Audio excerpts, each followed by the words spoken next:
Hello friends, welcome back. So in last class, we were discussing about nucleotides. We have also discussed the important functions of nucleotides. उम्मीद करता हूँ आपने उन चीज़ों को revise किया होगा. So now moving to the topic, that is polynucleotides or nucleic acids. Okay. Basically, the polynucleotides are the polymer of nucleotides.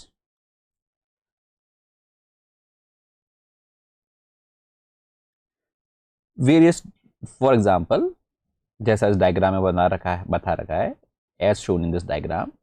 This is nucleotide 1, this and this is a nucleotide second. Nucleotide 1 and nucleotide 2, they are linked by a bond referred to as phosphodiester bond. As we have already seen कि किसी भी nucleotide के अंदर there are 3 phosphates, alpha phosphate, beta phosphate, इस तरीके से हमने बात की थी. There are 3 phosphates. Let's say these are beta and gamma phosphate and this is alpha phosphate. During the phosphodiester bond, what happens is that you will study in molecular biology, the 3' OH group, the 3' OH group, the 3' OH group, it attacked on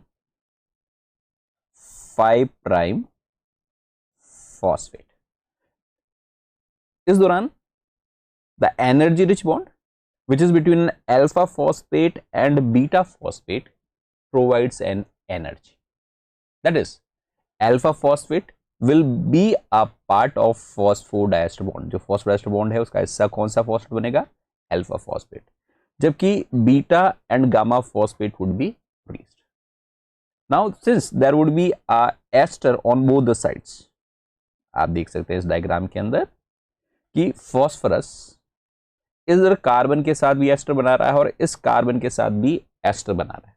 so this bond which is found between the two nucleotide is referred to as phosphodiester bond. So at every internal place you will find one phosphate group which will provide a negative charge. बीच में जितने भी phosphate group है वह एक single negative charge provide कराते हैं. इसीलिए जब कभी भी हम आरएनए या डीएनए की बात करते हैं, दे bear a negative charge. Terminus पर देयर कुड बी 3 फॉस्फेट. किसी पॉलीन्यूक्लियोटाइड चेन के 5' एंड पर 3 फॉस्फेट हो सकते हैं. इंटरनल पोजीशन पर सारे सब जगह पर एक ही फॉस्फेट होगा, फिर कोई 3' एंड होगा. किनारे पर 2 फॉस्फेट भी हो सकते हैं, इस तरह की कंडीशन भी हो सकती है. और 5' एंड पर इस तरह की कंडीशन हो सकती है. There may be a single phosphate group, then this condition could also be expected. But internal places पर हमेशा there would be a single phosphate. और इंटरनल पोजीशन पर जितने भी फॉस्फेट है वह यूनिट नेगेटिव चार्ज प्रोवाइड करते हैं. At the terminus 5' end there could be 3 phosphate, there could be 2 phosphate or even there could be a single phosphate. अगर terminus पर फ्रेंड्स एक ही फॉस्फेट है तो उस कंडीशन के अंदर there would be a contribution would be -2 charge, जबकि internal position पर हर फॉस्फेट ग्रुप -1 चार्ज कंट्रीब्यूट करता है. टर्मिनस पर अगर 2 फॉस्फेट है तो -3 चार्ज कंट्रीब्यूशन होगा. टर्मिनस पर अगर -3 चार्ज 3 फॉस्फेट है तो -4 चार्ज होगा. That is the same concept जो हमने पढ़ा कि ATP -4 होता है क्योंकि ट्राइफॉस्फेट है टर्मिनस पर. ADP -3 होता है because there are 2 phosphate terminus. AMP is -2 because there is a single phosphate. So किसी भी पॉलीन्यूक्लियोटाइड चेन के ऊपर कितना नेगेटिव चार्ज होगा वो डिपेंड करता है कि उसमें कितने न्यूक्लियोटाइड्स ऐड हुए हैं, क्योंकि every phosphodiester bond will provide a unit negative charge. So this covalent bond which is linking the two nucleotide is referred to as phosphodiester bond. So basically इस मोनोमर को पॉलीमर में convert करने का काम कुछ एंजाइम्स असिस्ट करेंगे और enzymes को हम कहेंगे polymerase. These could be RNA और DNA पॉलीमरेज. राइबोन्यूक्लियोटाइड को जोड़ने वाला RNA पॉलीमरेज और डीऑक्सीराइबोन्यूक्लियोटाइड को ऐड करने वाला DNA पॉलीमरेज. जैसे फॉर एग्जांपल आपके पास ये स्ट्रक्चर दे रखा है और पूछ लिया गया है what will be net charge at pH 7. जो हमारे पास ये स्ट्रक्चर बना रखा है इसके ऊपर pH 7 के ऊपर नेट चार्ज कितना होगा वह कैलकुलेट कर कर बताएं. थोड़ा सा दिमाग लगाएं और कैलकुलेट करें, आराम से इसको कैलकुलेट कर लेंगे. ओके, क्वेश्चन तो समझ आया ना. What would be the net charge at pH 7. तो हाउ यू विल कैलकुलेट कि इंटरनल पोजीशन पर जितने भी फॉस्फेट है उनका कंट्रीब्यूशन -1 होगा और टर्मिनस पर एक फॉस्फेट है तो उसका कंट्रीब्यूशन होगा -2. नेट चार्ज कितना हो गया -2 प्लस ये 3 और negative charge. So answer would be -5. That would be the net negative charge. In other words nucleotides whether they are ribonucleotides or deoxyribonucleotides, they link together by phosphodiester bond. Only alpha phosphate become a part of phosphodiester bond while beta and gamma phosphate they are released. Beta gamma phosphate they can be expected at the 5 prime end पर internal position पर beta phosphate नहीं होगा. So with this basic, now we are talking about this polymer polynucleotides. They are referred to as nucleic acids. Nucleic acids in general, these are two broad categories: RNA or nucleic acid could be DNA. That is various NTP ribonucleotide triphosphate. If they polymerize, obviously during polymerization pyrophosphate would be released, RNA would be produced. And if there is a polymer of deoxynucleoside triphosphate and a pyrophosphate is released, then the polymer which will be formed would be referred to as DNA. So nucleic acids, these could be RNA type or nucleic acids could be DNA type. Now first talking about RNA, you will study little bit about RNA in molecular biology. RNA, according to present concept, it is believed to be one of the most ancient molecule during evolution. So जो present concept है वह ये बताता है कि जो सबसे पहले मॉलिक्यूल जनरेट हुआ होगा by chemosynthetic biosynthesis, it is probably RNA. Then DNA, proteins, lipids, carbohydrates, they would have probably evolved. RNA, it performs various tasks. It is having very high diversity. RNA can act as genetic material,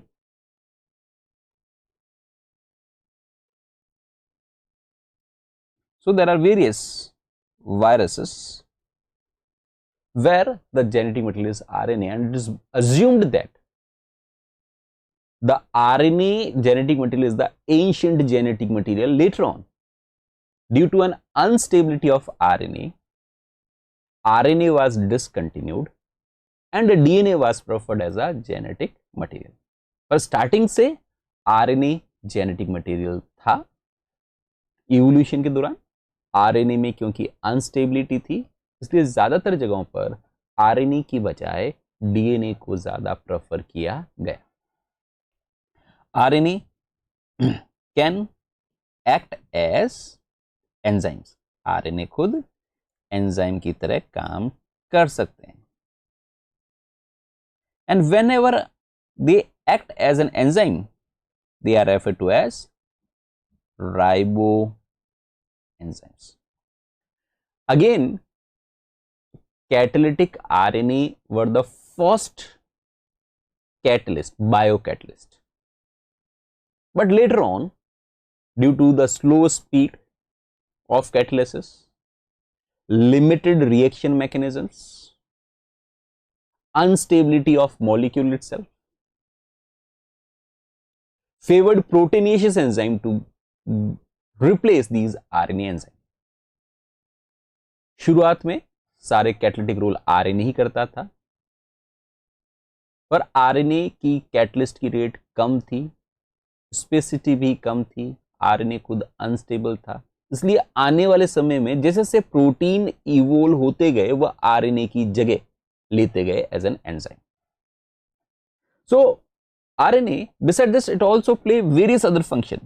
For example, if you talk about messenger RNA, it is having a information. Messenger RNA has a message or information for protein. Protein के लिए information होती है उसके अंदर. अगर आप ribosomal RNA की बात करें तो ribosomal RNA they play a important structural and functional role in ribosomes. So ribosomal RNA भी इसे कहा जाता है. tRNA, also referred to as an adapter molecules, they basically carry amino acid at site of protein synthesis and recognize codon of mRNA. Messenger RNA में जो codon होता है उसको ये रिकॉग्नाइज करते हैं. Beside this, these three major RNA concentration के हिसाब से बात करें तो सेल के अंदर सबसे ज्यादा राइबोसोमल आरएनए होगा, उसके बाद कंसंट्रेशन टीआरएनए की, और उससे भी कम concentration messenger RNA. But beside these three major RNA, there are various other type of RNA. They are also present in biological system, which you will study in molecular biology, like siRNA and miRNA. They are mainly involved in gene regulation. Gene regulation में वो mainly involved.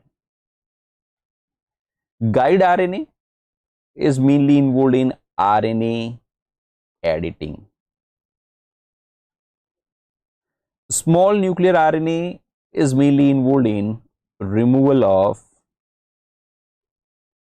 introns from pre-mRNA. Pre-mRNA is also referred to as heterogeneous RNA. Small nucleolar RNA, SNO RNA, small nucleolar RNA, it is involved in the processing of rRNA transcripts. जो rRNA transcripts हैं उनकी processing के अंदर काम में आते हैं SNO RNA. सो इस तरीके से there are variety of RNA which are playing important roles. For example, if you further write, there is a cytoplasmic RNA. अगर और बात करना चाहें तो there is a small cytoplasmic RNA. Small cytoplasmic RNA, mainly it is involved in the process of protein targeting. Protein targeting में ये involve है. Okay, so these are different type of RNA. You will study much detail about these different forms of RNA in molecular biology. Only the major point about the RNA is comparatively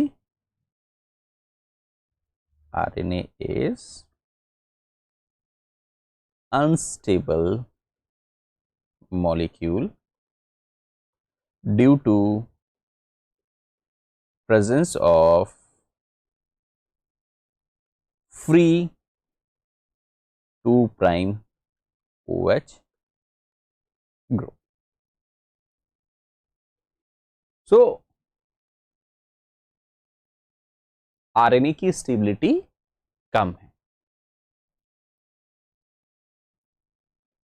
Another point is that RNA has more density as compared to DNA due to its compact structure. So these are some of the important points about the RNA. Coming to the DNA, only the major difference between RNA and DNA is the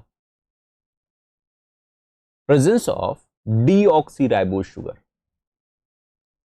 So DNA, it is first polymer of deoxyribonucleotides. It's a polymer of deoxyribonucleotide, DNTP. And another thing is that it is comparatively stable molecule. ये एक stable molecule है because it lack free OH group. कोई भी OH group इसमें free नहीं. DNA के ज्यादा function नहीं है.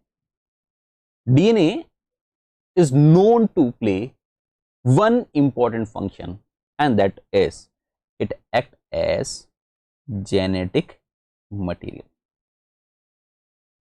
DNA act as a genetic material. It was first time proposed by Griffith. Transformation experiment आप सब जानते हैं. You know about the transformation experiment carried out by Griffith.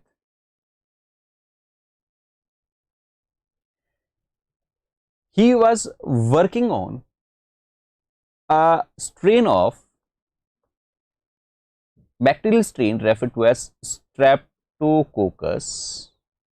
In some books, even it could be written as Diplococcus pneumoniae. And in Streptococcus or Diplococcus pneumoniae, there are two different strains. One is referred to as rough strain, and another is referred to as smooth strain. Rough strain is not able to cause a disease, so that form is referred to as non-virulent, while the smooth strain is able to cause a disease, so it has been named as virulent. So rough strain was lacking any kind of coating, while this smooth strain, you can see it is having a coating surrounding it, a glycocalyx surrounding the bacterial cell wall. If cell wall is exposed, easily it could be recognized by immune system. If cell wall components, they are covered by glycocalyx, then it would be very difficult for an immune system to act against such bacteria, and thus the bacteria will multiply and can cause a disease. So what he observed is that when this rough strain, it is injected into the mouse lives, and if mouse lives, what this suggests is that this bacteria is non-pathogenic, non-virulent form. It is not able to cause a disease. When the smooth strain of the same bacteria, it is injected in a mouse. Mouse में उसको inject किया गया. Mouse में inject करने के बाद कुछ दिन से देखने को मिला कि माउस की death. It means rough strain is not able to cause a disease, while smooth strain can cause a disease. In next experiment what he did is कि जो स्मूथ स्ट्रेन है, जो स्मूथ स्ट्रेन थी, इसी को heat का treatment दे दिया जिससे बैक्टीरिया की डेथ हो जाए. और बैक्टीरिया की डेथ होने के बाद इन हीट किल्ड बैक्टीरिया को रैट में इंजेक्ट किया एंड द माउस सर्वाइव्ड. और रीजन वाज वेरी सिंपल, क्योंकि बैक्टीरिया की डेथ हो गई है, इसलिए वो डिजीज कॉज नहीं कर सकता. So up to now the conclusion is that rough strain can not cause disease and similarly heat killed smooth strain also cannot cause a disease. In one of the experiment, that is the last conclusive experiment, what he did is that he mixed rough strain which is not causing a disease and heat killed smooth strain which also do not cause a disease. It's a mixture of two things. Both of them, they were not causing a disease. Injected in mouse in a hope that there would be no disease, but surprisingly mouse dies. So Griffith proposed an explanation for this. He suggested that although heat killed smooth strain bacteria, they themselves dies, but there is some factor, there is some transforming factor, there is some transforming factor which is left behind, and this transforming factor, it was acquired by, transforming factor was acquired by or was taken up by a live rough strain. So let's say this is a rough strain bacteria. It has acquired this factor from outside, and once it acquires this factor, the rough strain get transformed into the smooth strain. rough strain खुद transform किस में हो जाती है? Smooth strain में. और smooth strain बन गई तो वो डिजीज कॉज करना शुरू हो गई. सो इसके चारों तरफ ग्लाइकोकैलिक्स आ जाता है, रफ स्ट्रेन स्मूथ स्ट्रेन में कन्वर्ट हो जाती है और डिजीज होती है. इस फिनोमिनन के लिए ही used a word transformation. rough strain is being converted to a smooth strain. But so up to now what he said, that there is some kind of transforming factor, there is some kind of transforming factor which was taken up by the rough strain bacteria, and rough strain bacteria get transformed into a smooth strain. And he said that probably the nature of this transforming factor is the transfer factor which has been acquired from outside. He said that probably the nature of this transfer factor is DNA. The logical reason was that it is very difficult for a protein or for any other molecule to tolerate this high temperature, where there is a heat killing of bacteria, but still molecules carry out its functions. So protein can't be a candidate molecule, because when you heat kill all proteins, they get irreversibly denatured. Okay. So what is the nature of a transfer factor? Although it was suggested by the Griffith that it could be a DNA, but later on it was by MacLeod, Avery and McCarthy. They confirmed the nature of transforming factor. MacLeod, Avery, McCarthy. What this is that nature of transforming factor, nature of transforming factor is DNA. So how they reached to this conclusion? इस नतीजे पर वह कैसे पहुंचे? उन्होंने क्या किया कि जो हीट किल्ड स्मूथ स्ट्रेन है, हीट किल्ड स्मूथ स्ट्रेन में ही माना जाता है कि उसके पास कोई ना कोई ट्रांसफॉर्मिंग फैक्टर है. So heat killed smooth strain, it has some kind of transforming factor. So there is some kind of transforming factor in heat killed smooth cells. Now, and this factor is taken up by the rough cell bacteria or rough bacteria, and these rough bacteria they get transformed into a smooth bacteria. But what is the nature of this trans factor? ये trans factor कैसा है? So what he did is Griffith MacLeod Avery in first experiment they carry out a isolation protocol such that lipids, carbohydrates they could be removed. Now there are proteins. Now mixture will have a protein, it may have RNA and a DNA. Total lipids and sugar has been removed. These three candidate molecules they have been left behind. Out of this, one of them is probably transforming factor. In one of the tube, what he did is he added a proteinase. Proteinase is an enzyme, or protease is an enzyme which degrades protein. Purpose was that if transforming factor is composed of protein, the transforming factor must be degraded, and once a trans factor has been degraded, then if you keep it with a rough strain should remain rough strain.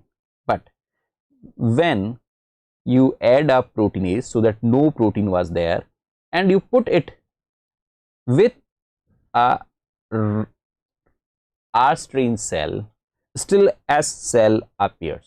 What this suggests is transforming factor is not a protein, क्योंकि protein तो था ही नहीं. अगर transfer factor protein होता तो फिर अब rough strain smooth strain में कैसे कन्वर्ट हो रहा है. अगले एक्सपेरिमेंट में what they did is they added an RNase to confirm that. पहले में प्रोटीन हटाया, दूसरे के अंदर आरएनए को हटाया, प्रोटीन को रखा सेकेंड सेट के अंदर.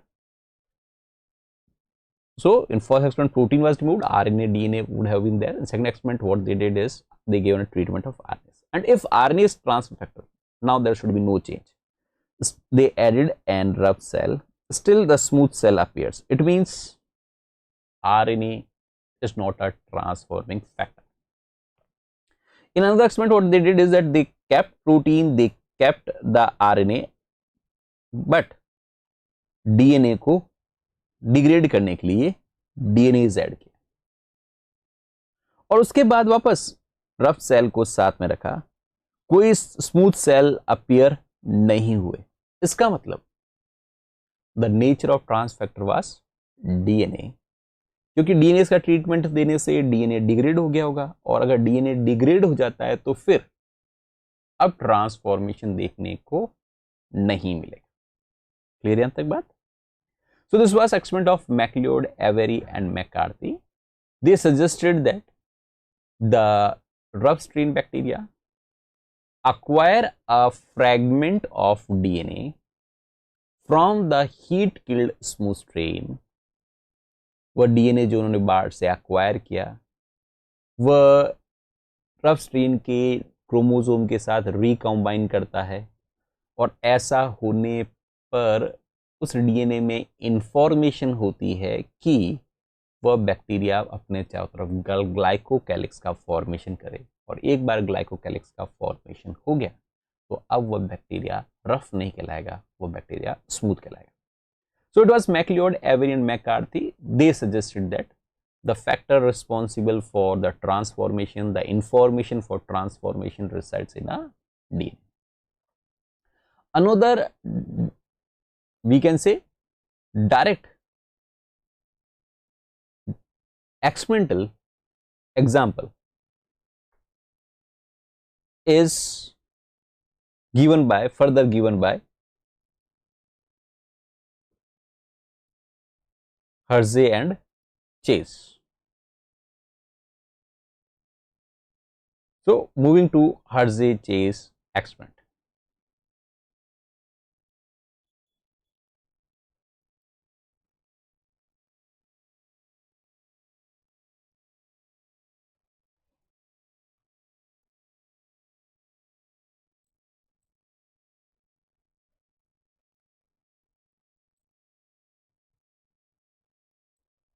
So just a wait about Hershey-Chase experiment.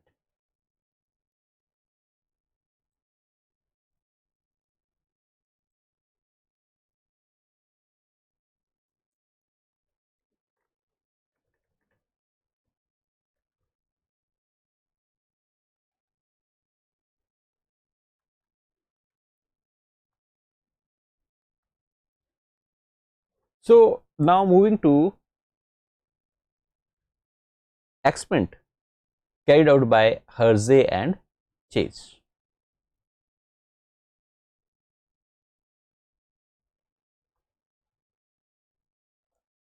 Hershey and Chase, they actually worked on bacteriophage. And in bacteriophage only there are two different kind of molecules. That is, there is a protein coat. This is protein part, and another is DNA. So out of these two, one molecule has to act as a genetic material. So either it would be protein or either could be a DNA. Bacteriophages are viruses which infect bacteria. Now here what has to be proven, that which molecule is carried from one generation to next generation. यहाँ हमें prove करना है कि एक generation से next generation तक कौन सा मॉलिक्यूल आगे कैरी फॉरवर्ड होता है, क्योंकि जो आगे कैरी फॉरवर्ड होगा उसे ही हम जेनेटिक इन्फॉर्म कहेंगे, वही जेनेटिक मटेरियल है, that is having a genetic information.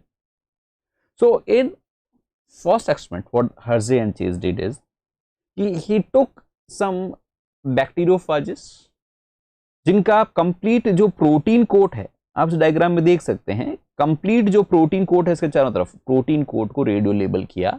जो डीएनए है वह नॉर्मल. इस तरीके के बैक्टीरियोफेज, पेरेंट बैक्टीरियोफेज को हमने बैक्टीरिया के साथ इन्फेक्ट कराया. व्हाट वाज ऑब्जर्व दैट कि अगर इफ आप सेल को ऑब्जर्व करें तो अब बैक्टीरिया के सेल से कोई रेडियो एक्टिविटी नहीं आती, यानी वापस सेंट्रीफ्यूज करें, सुपरनेटेंट को अलग लें, सुपरनेटेंट में रेडियो एक्टिविटी है, बट जो पैलेट में बैक्टीरिया है उसमें बैक्टीरिया में रेडियो एक्टिविटी नहीं. इसका मतलब जो रेडियो लेबल्ड प्रोटीन कोट है वह बैक्टीरिया के अंदर एंटर नहीं हो रहा.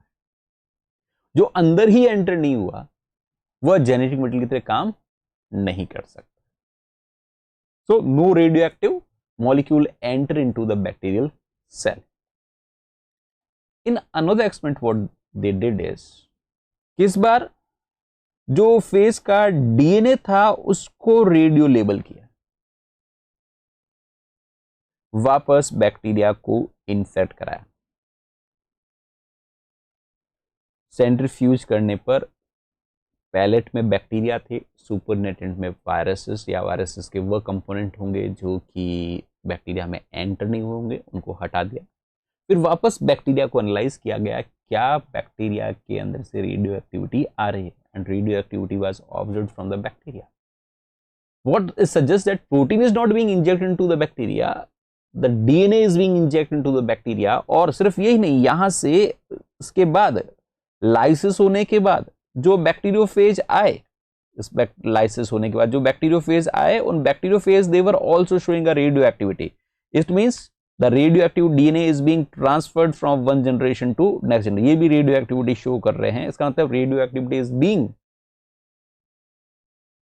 Radio active DNA is being transferred from one generation to next. So the thing which enters into bacteria and carry forward to the next generation is DNA, it's not RNA, and this was experimentally proved by Hershey and Chase. Then from bacteria to human and various viruses, DNA is genetic material. Now it is known that from E. coli, that is from E. coli to yeast to Drosophila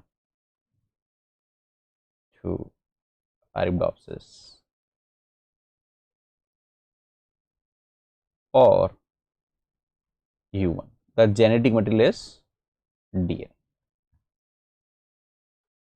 That is from, you can say, bacteria,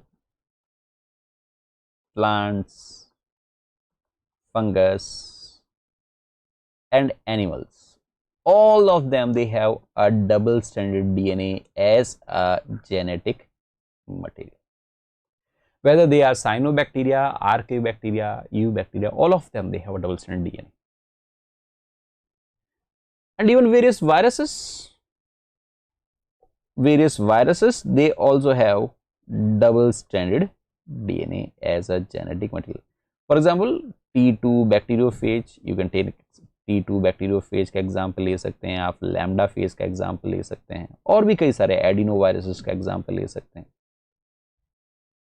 and exceptionally there are some cases जहां पर genetic material double stranded DNA की बजाय single stranded DNA है, that is 5x174 bacteriophage and M13 bacteriophage. These are two example जो हम यहाँ पर ले रहे हैं, where the genome is not double stranded, the genome is single stranded DNA. Viruses में ही you also find some exception where the RNA can be a genetic material.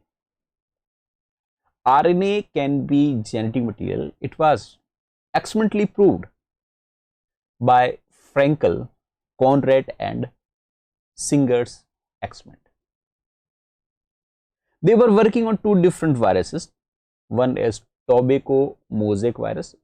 As its name suggests, it causes a disease in a tobacco. Another is Holmes ribgrass viruses, which generally leads to a rib disease in a grasses. In both these viruses, they have a protein coat and RNA. इनमें protein coat है और RNA है, यहाँ पर DNA है ही नहीं. जब DNA नहीं है तो फिर जेनेटिक मटेरियल की तरह कौन काम कर रहा है? This was the question. So they carried out an experiment in which what they did is, जो टोबैको मोज़ेक वायरस है उसको डिग्रेड किया ताकि प्रोटीन हट जाए, और ये आरएनए आ गया, that is from tobacco mosaic virus. दूसरा virus that is Holmes rib grass virus, उसका भी प्रोटीन को डिसमेंटल किया एंड आरएनए ले लिया, तो दिस आरएनए हट गया और यहां से उसने प्रोटीन ले लिया. अब उन्होंने एक मिक्स्ड वायरस को रिकॉन्स्टिट्यूट किया जिसके अंदर जो आरएनए वो कॉमन टाइप मतलब टोबैको मोज़ेक वायरस का था, और उसको चारों तरफ जो प्रोटीन कोट एग्रीगेट कराया, that is type M protein, means it is taken from hips rib grass virus. अगर प्रोटीन में इंफॉर्मेशन है डिजीज कॉज करने की, तो पहली बात तो टोबैको में डिजीज होगी, और उससे जो कुछ भी इंफॉर्मेशन है जो नेक्स्ट वायरस प्रोजेनी आएगी उसके अंदर सब प्रोटीन जिस वायरस का उसी तरह का वायरस वापस जनरेट होना चाहिए. But what they observed is that जब इस रिकॉन्स्टिट्यूटेड वायरस को टोबैको के साथ इन्फेक्ट कराया, टोबैको मोज़ेक डिजीज हुई, there was a tobacco mosaic disease, और डिजीज रीजन से वापस वायरस को आइसोलेट किया गया, तो it was found that it is having an RNA from tobacco mosaic virus as well as protein coat from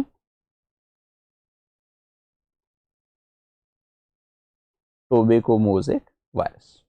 Means RNA is being carried out from one generation to next generation, and the information that what kind of protein should be there surrounding the RNA, this also reside in RNA, not in a protein. So protein is not dictating that what kind of RNA should be there. RNA is being carried from one generation to next generation and it is also dictating, यही तय भी कर रहा है, ये decide भी कर रहा है कि उसके चारों तरफ प्रोटीन कैसा होगा. So information for disease causing and the information which is being passed, information for production of protein coat, all these things they lie in RNA. Clear? Then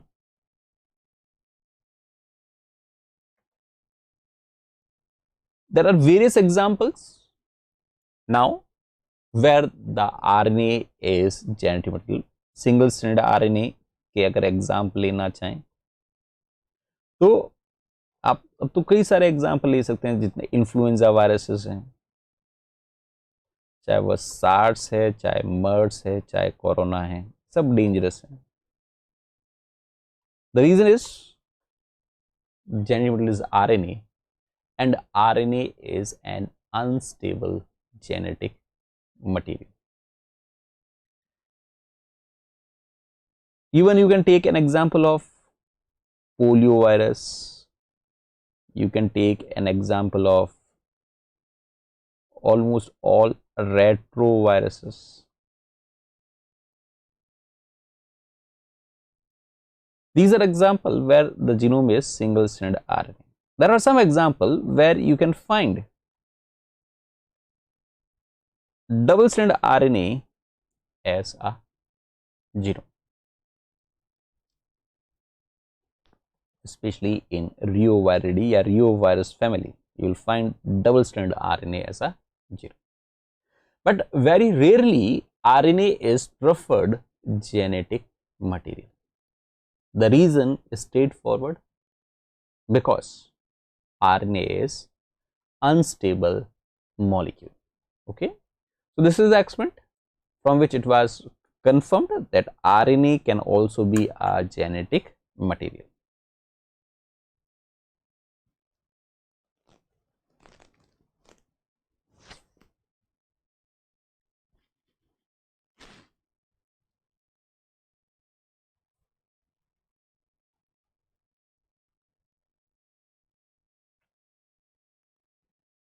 Then moving further to the structure of DNA.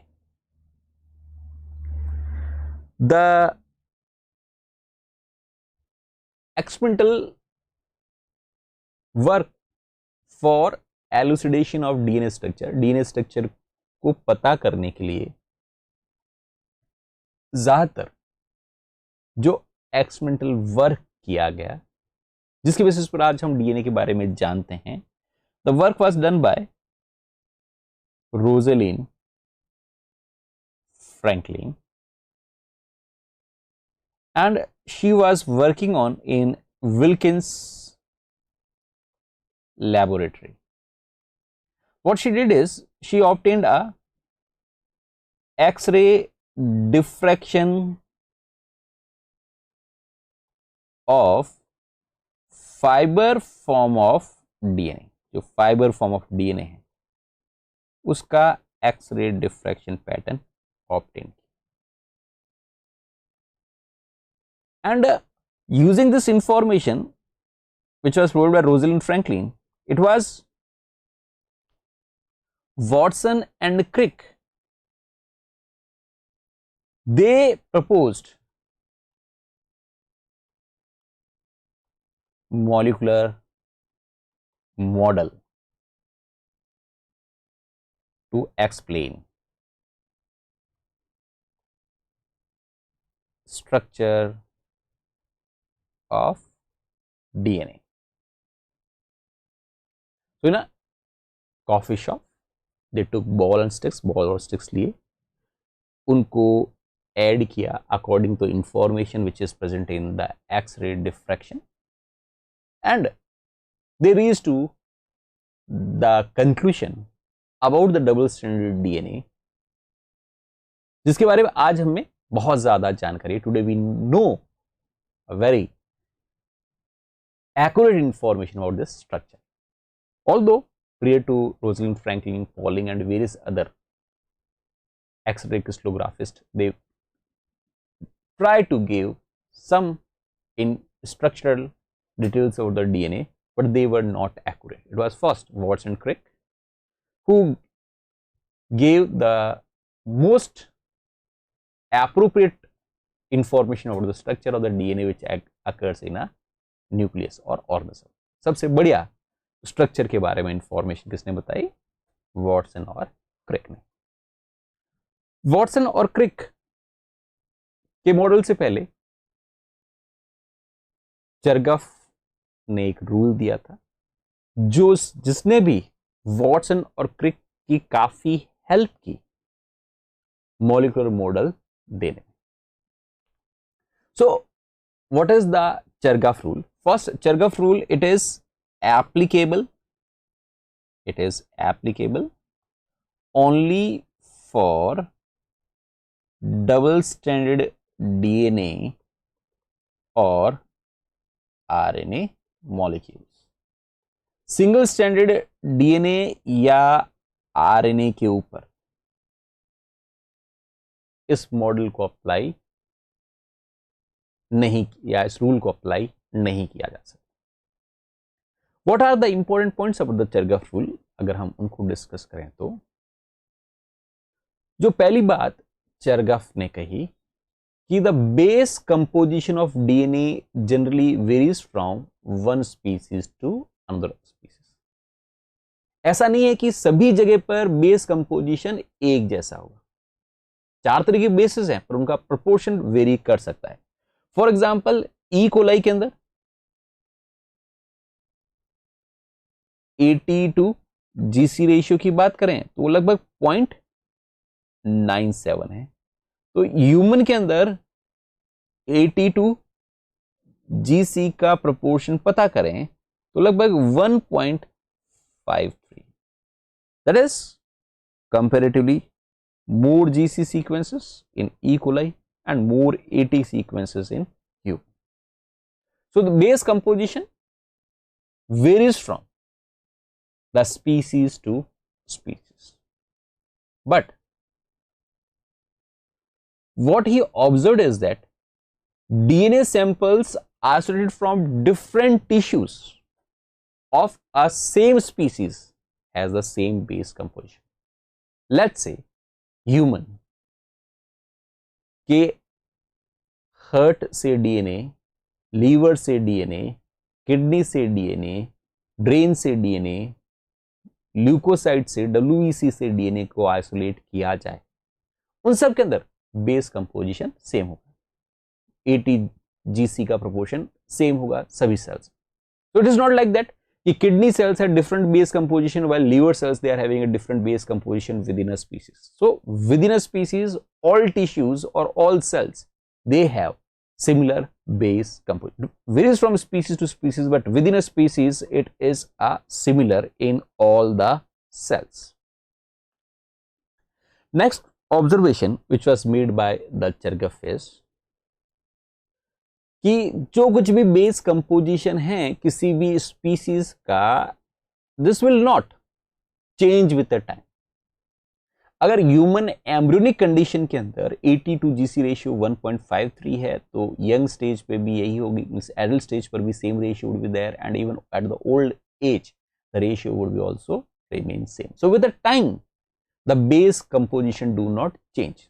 Base composition only changes from species to species. And most important thing about the Chargaff rule, most important point about the Chargaff rule is he always said that if you see in any species where there is a double stranded DNA, the number of adenosine residues is equal to the number of thymidine residues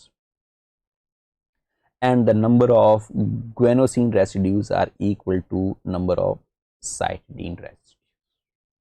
The reason is straightforward क्योंकि A T के साथ hydrogen bond करता है और guanine cytosine के साथ hydrogen bond करता है, हमें पता है। बट चरगफ ने पहली बार ये बताया किसी भी स्पीसीज में देखो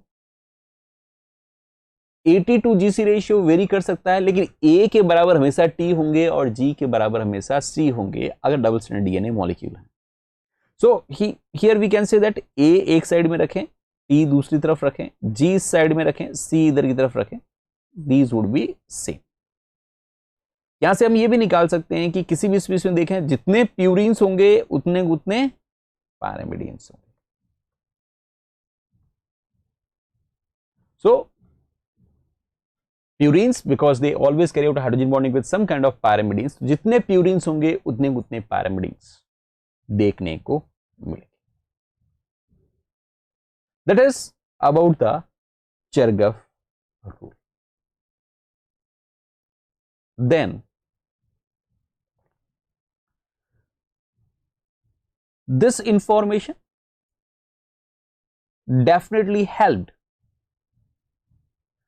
Watson and Crick to give a model for the DNA. इन्होंने एक बात तो समझ में आ गई कि एक के सामने T होना चाहिए, G के बराबर सामने C होना चाहिए, क्योंकि इनके नंबर है वह बराबर. So now coming to Watson-Crick double helical structure. Watson और क्रिक ने जो डीएनए के बारे में, डीएनए के स्ट्रक्चर के बारे में इंपॉर्टेंट बातें बताई, वह कुछ इस तरीके की थी कि पहली बात उन्होंने कहा कि it is double standard. There are two antiparallel polynucleotide strain that wind about a common axis with a right handed twist to form a double helix. तो क्या क्या इंपॉर्टेंट बातें हैं कि there are two strands, and two strands they are anti-parallel. It is a structure is not ladder like, it is right handed. So there are two strands. Here you can see this strand 5 prime to 3 prime, and this another strand is 3 prime to 5 prime. So there are two strands. These two strands they are anti-parallel. Strands when they are anti-parallel, then only hydrogen bonding they are possible. If the strands they would have been parallel, then hydrogen bonding is not possible. So the first point was it is a double strand structure, helical structure, and helicity is right-handed. The next point what this suggests is that the diameter of this helix is almost constant. It remains around 20 angstrom. So diameter of helix is constant and that is around 20 angstrom. Then he also said that adenine in one strand, it carries out a double hydrogen bond with a thymine. Guanine carries out a triple hydrogen bond with a cytosine, and the bases they are planar, they are flat, and these bases they are almost perpendicular to sugar phosphate backbone. जो basis है इसके perpendicular है, आप देख सकते हैं sugar phosphate backbone से दे are perpendicular, means जहां पर ये इस तरीके से हो रहा है वहां पर ऐसे बेसिस हो गए, यहां पर इस तरीके से होगा, यहां पर कुछ इस तरीके से, so they are perpendicular to sugar phosphate backbone. Okay, so that was another important point कि एडेनिन के बराबर थायमिन होते हैं, गुआनिन के बराबर साइटोसिन होते हैं, और बेसिस हैं वो कैसे हैं, प्लेनर बेस पेयर का फॉर्मेशन करते हैं, and they are perpendicular to the nearly perpendicular to the helix axis but exactly perpendicular to sugar phosphate backbone.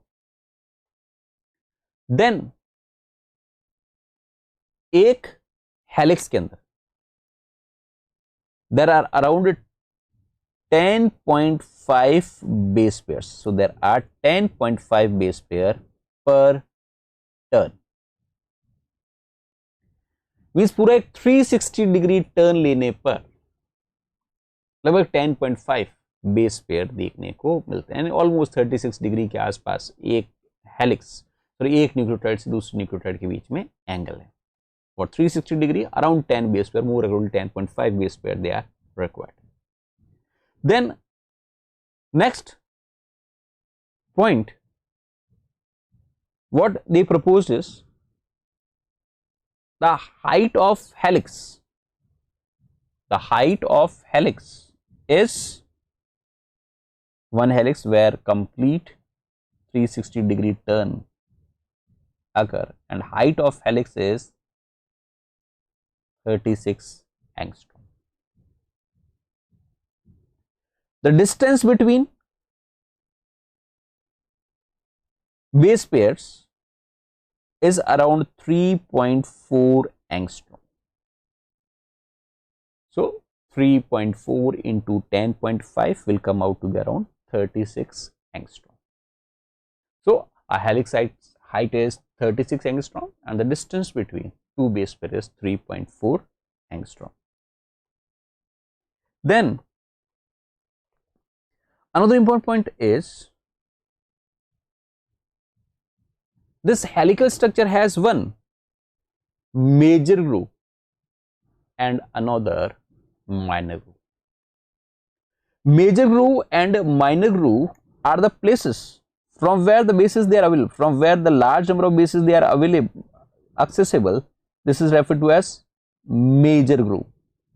On opposite side, comparatively lesser bases they are available, and this is referred to as minor groove. So they have a major and minor groove, and major and minor groove could be represented in this diagram. That is, you can see that here the more bases they are, there is some region from where more bases they are visible. So here from more bases they are visible, and from this region there comparatively lesser number of bases they are visible. So from where you are able to see large number of bases, a major groove, from where you is able to see a lesser number of bases is a minor groove.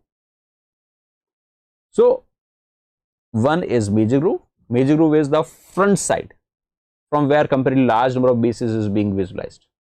Minor groove is back side, when it rotates, and from back side if you are able to see few bases, then that is referred to as minor groove.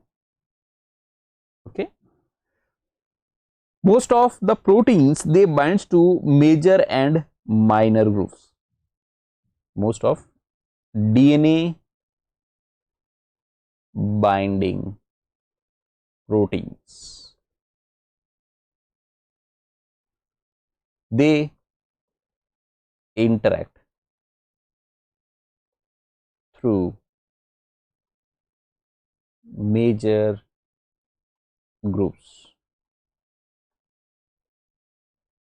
and some interact through minor group. बहुत कम ऐसे होते हैं जो minor group के साथ interact करते हैं. So most of the proteins they interact through the major group of the DNA. So if you try to draw, then from some places you will find a comparatively more number of bases they would be accessible, and the region from where more number of bases they are accessible, that would be referred to as major groove, and opposite to this the side would be referred to as minor groove.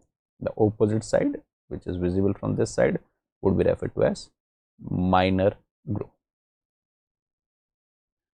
This could be diagrammatically represented over here also. That is major, from major groove side, the front positions, the top positions of nitrogenous bases is available for hydrogen bonding. For example, यहाँ पर guanine cytosine ये hydrogen bonding draw कर रखी है. अगर हम numbering को draw करें या नंबरिंग को रिप्रेजेंट करें, तो हियर यू कैन से this is the sugar, this is 7th position, this is 8th position, and this is 9th position.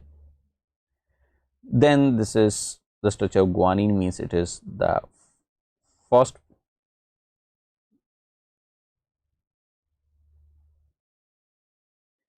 this is the 6th position,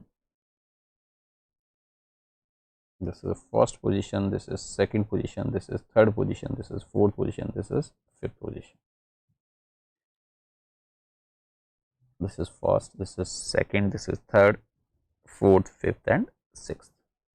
Again, giving the numbering for here also 1, 2, 3, 4, 5, 6, 7, 8, 9.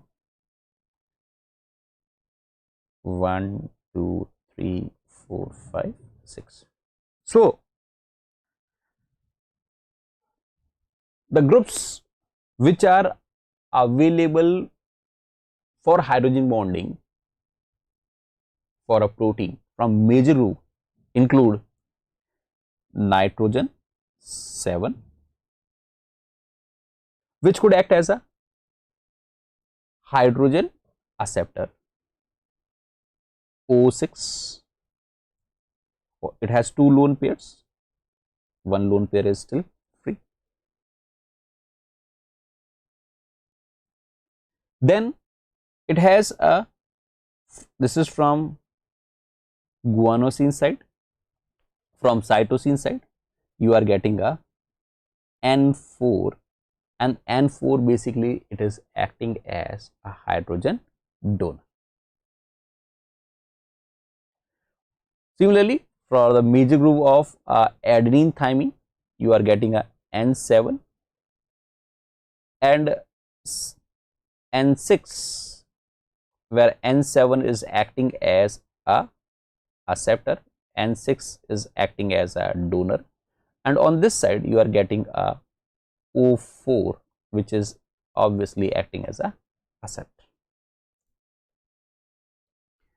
From minor group, the positions which are available for hydrogen bonding is nitrogen 2 and oxygen 2 from this side, where nitrogen 2 is acting as hydrogen donor, while oxygen 2 is acting as a acceptor. Here from minor group, and even you are also getting this nitrogen 3 and nitrogen 2. Nitrogen 3 is acting as a acceptor, while nitrogen 2 is acting as a donor. In AT minor group, you are getting a nitrogen 3 as a acceptor. Here you are getting a oxygen 2 as a acceptor. So these are some of the positions which are accessible from major group and minor group.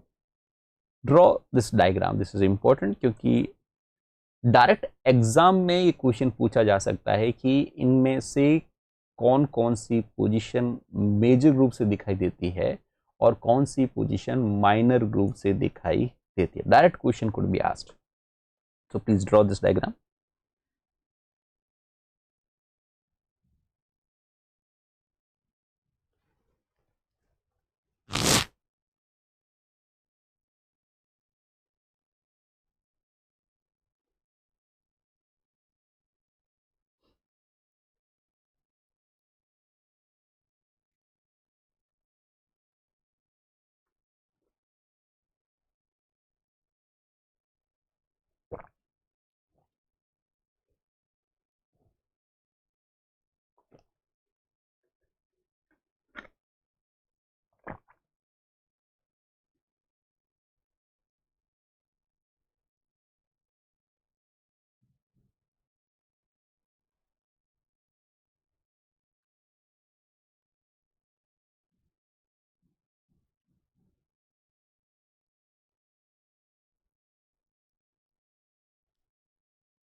तो आपने draw कर लिया.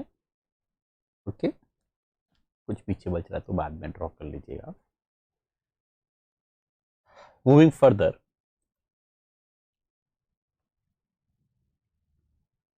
Now from Watson-Crick model, you know that distance between two base pair is 3.4 angstrom or 0.34 nanometer. This information can be used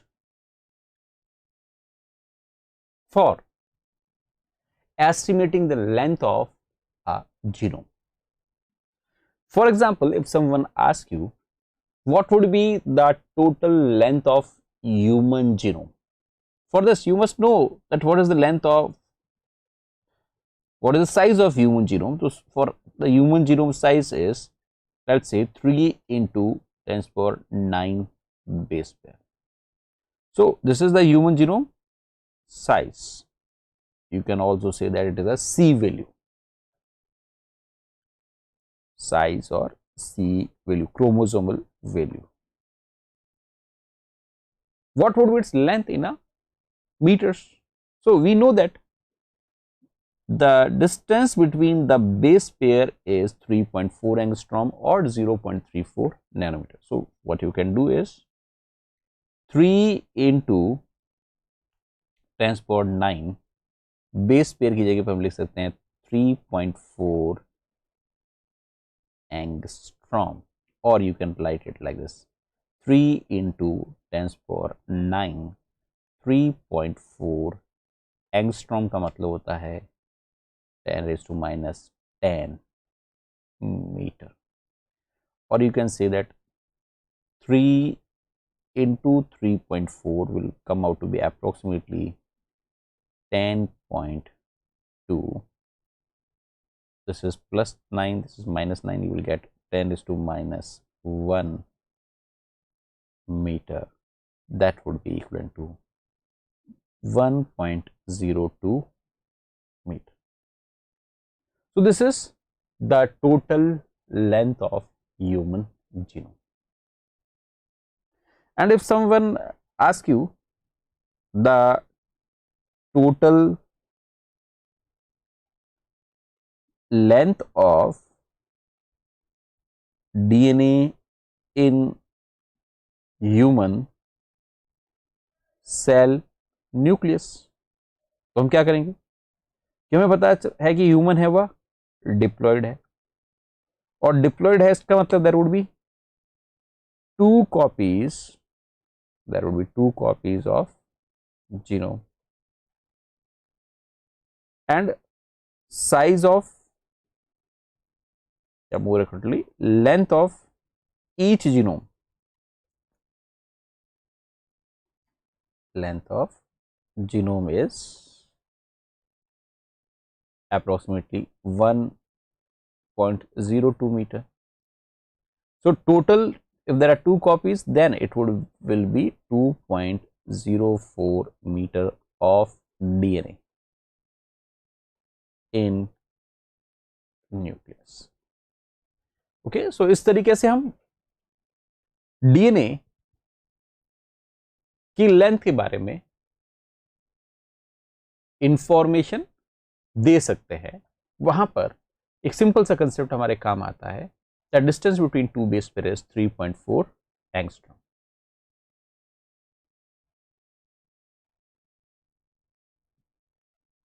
now DNA biological system में हमेशा relaxed form में हो कोई जरूरी नहीं. It could be in different topological states. So if some, let's say, plasmid DNA is like this, we will say that it is a relaxed state. This would be referred to as relaxed. And if DNA is somewhat like this, then we will say that it is now supercoiled form, and supercoiling could be negative supercoiling or it could be a positive supercoiling. This could be a supercoiled state.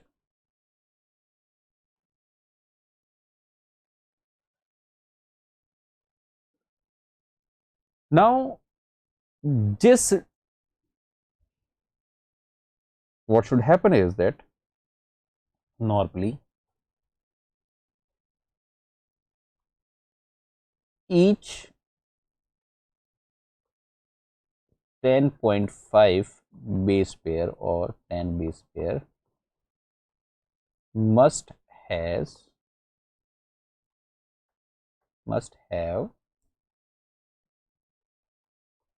one helix, also referred to as twist or turn. So लगभग 10 base pair है, 10.5 base pair में एक complete turn 360 degree का पूरा होना चाहिए। और अगर इस तरह कंडीशन है then it would be referred to as relaxed. But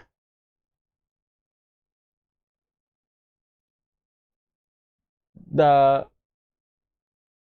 each turn may have more number of bases or each turn may have lesser number of bases than expected, or in other words is 10.5 base pair or we can say 36 angstrom must have this much base pairs. If DNA is overwoven, then to accommodate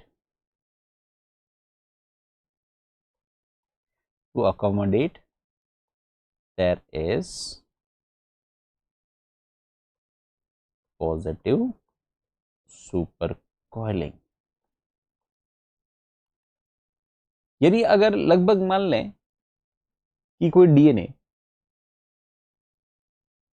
360 angstrom का है तो उसमें 10 twist होने चाहिए, 10 twist का मतलब 10 helix होने चाहिए, लेकिन आपने उसमें 10 की बजाय 11 हेलिक्स भर दी तो एक्स्ट्रा उसमें टेंशन एक्यूमुलेट होगा और उस एक्स्ट्रा टेंशन को एक्यूमुलेट करने के लिए कॉइल्ड स्ट्रक्चर के ऊपर कॉइलिंग आएगी। जैसे DNA itself is a coiled structure और कॉइल्ड स्ट्रक्चर के ऊपर ये कॉइलिंग आ गई, इसे कहा जाएगा supercoiling and that would be referred to as positive supercoiling. और हर सुपर कॉइल के लिए we use a term writhe, इसे क्या कहेंगे हम? रिद। ट्विस्ट, हर एक कॉइल के लिए ट्विस्ट और हर एक सुपर कॉइल के लिए रिद। सो जनरली आप देखेंगे ahead of replication fork, ahead of replication fork, ahead of replication fork,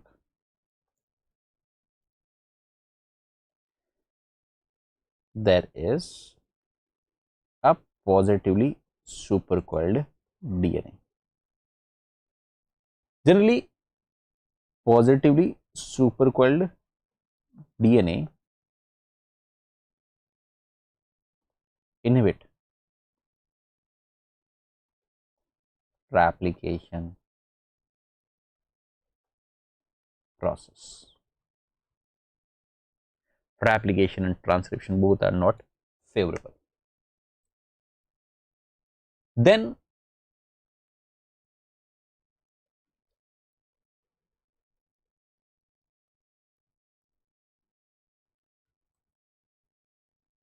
DNA may be in underwoven condition. If DNA is in underwoven condition तो भी टेंशन एक्यूमुलेट होगी। Means अब हम कह सकते हैं 360 एंगस्ट्रॉम में 10 हेलिक्स होनी चाहिए पर वह 9 हेलिक्स कर दो तो भी वहां पर टेंशन एक्यूमुलेट होगी और उस टेंशन एक्यूमुलेटेड टेंशन को अकोमोडेट करने के लिए again there would be supercoiling and that supercoiling would be referred to as negative supercoiled or it would be referred to as negative ring.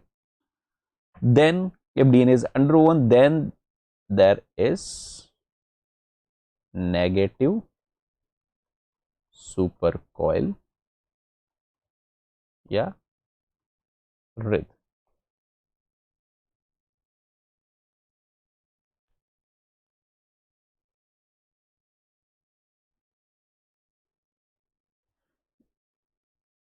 Most of the DNA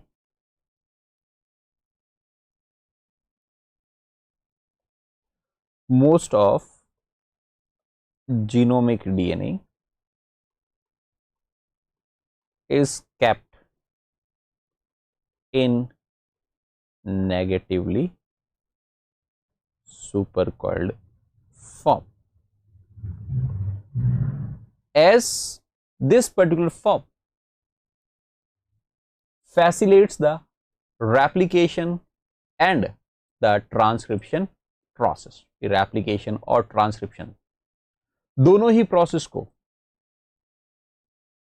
favour करता है. Now DNA की topological state को represent करने के लिए जो term इस्तेमाल की जाती है that is referred to as linking number. Linking number is basically linking number, इसको एल के लिखते हैं. It depends upon twist plus wreath, जहां पर ट्विस्ट नंबर ऑफ कॉइल्स है और wreath है वह नंबर ऑफ सुपर कॉइल्स. अब अगर डीएनए नेगेटिवली सुपर कॉइल्ड है तो wreath के आगे साइन माइनस लगेगा. सो लेट्स से आपको कहा कि कोई एक डीएनए है, उसमें 25 ट्विस्ट है और वह it is having 2 negative super coil, तो उसका लिंकिंग नंबर कितना होगा? तो नेगेटिव सुपर कॉइल है तो twist plus wreath 25 minus 2, answer linking number क्या आ जाएगा? 23.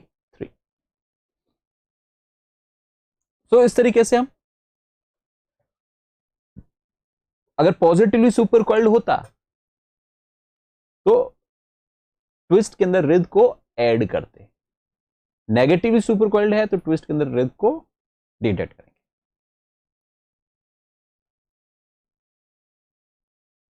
Clear?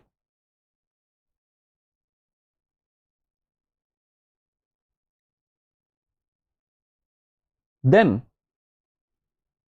Moving further,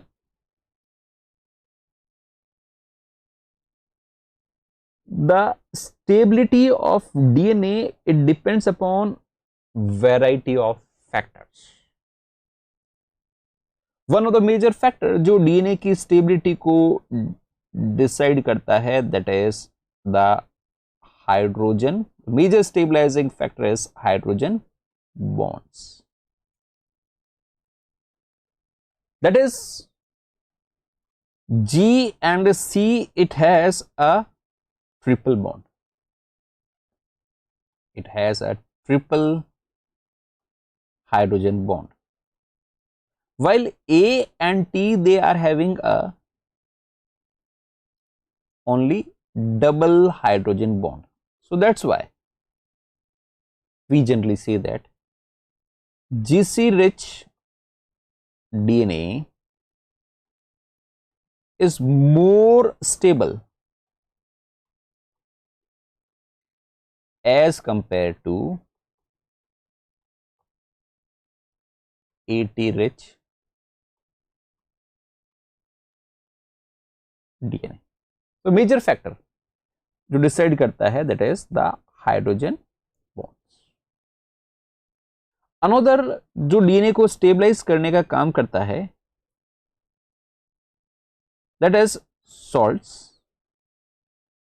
like KCl, NaCl, etc., ammonium sulfate,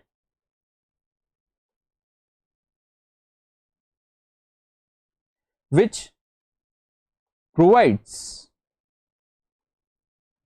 monovalent cation, which provides either monovalent cations like sodium, potassium, ammonium ion. What these ions do, so monovalent cation and sodium, potassium, ammonium, they basically, as we have already discussed when we were studying the interactions, they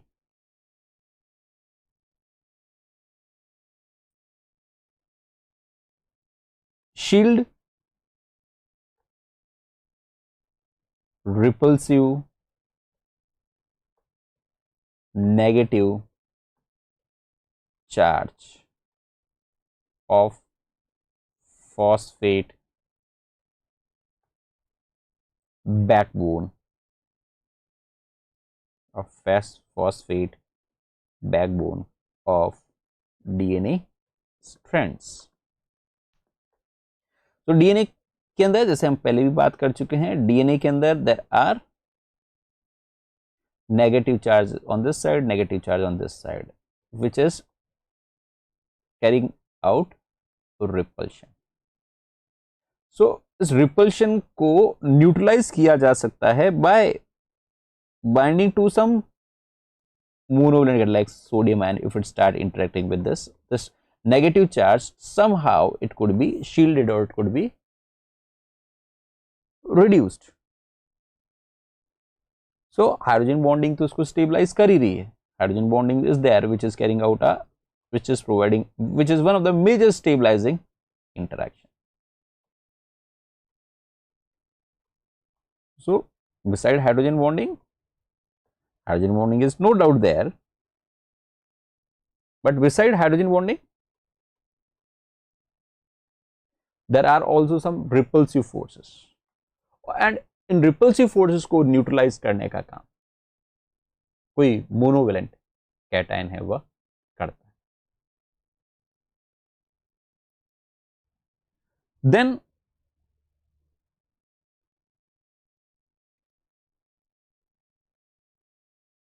some other factors include base stacking interactions, which mainly include a combination of two forces, that is hydrophobic interaction and van der Waal interactions. They also stabilize the DNA. More is base stacking interactions, better would be the stability of DNA.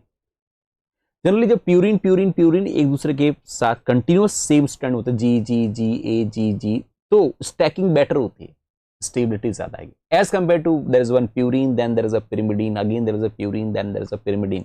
Stacking will not be better.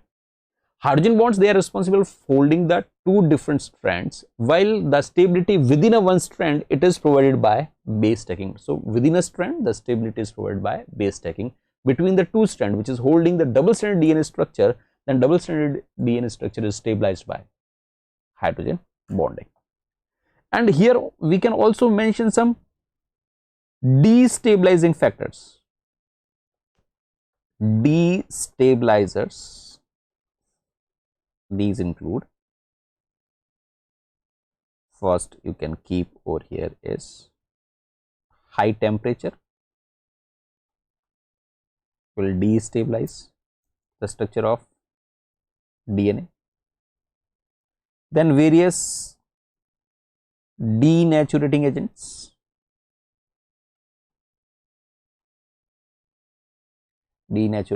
like urea,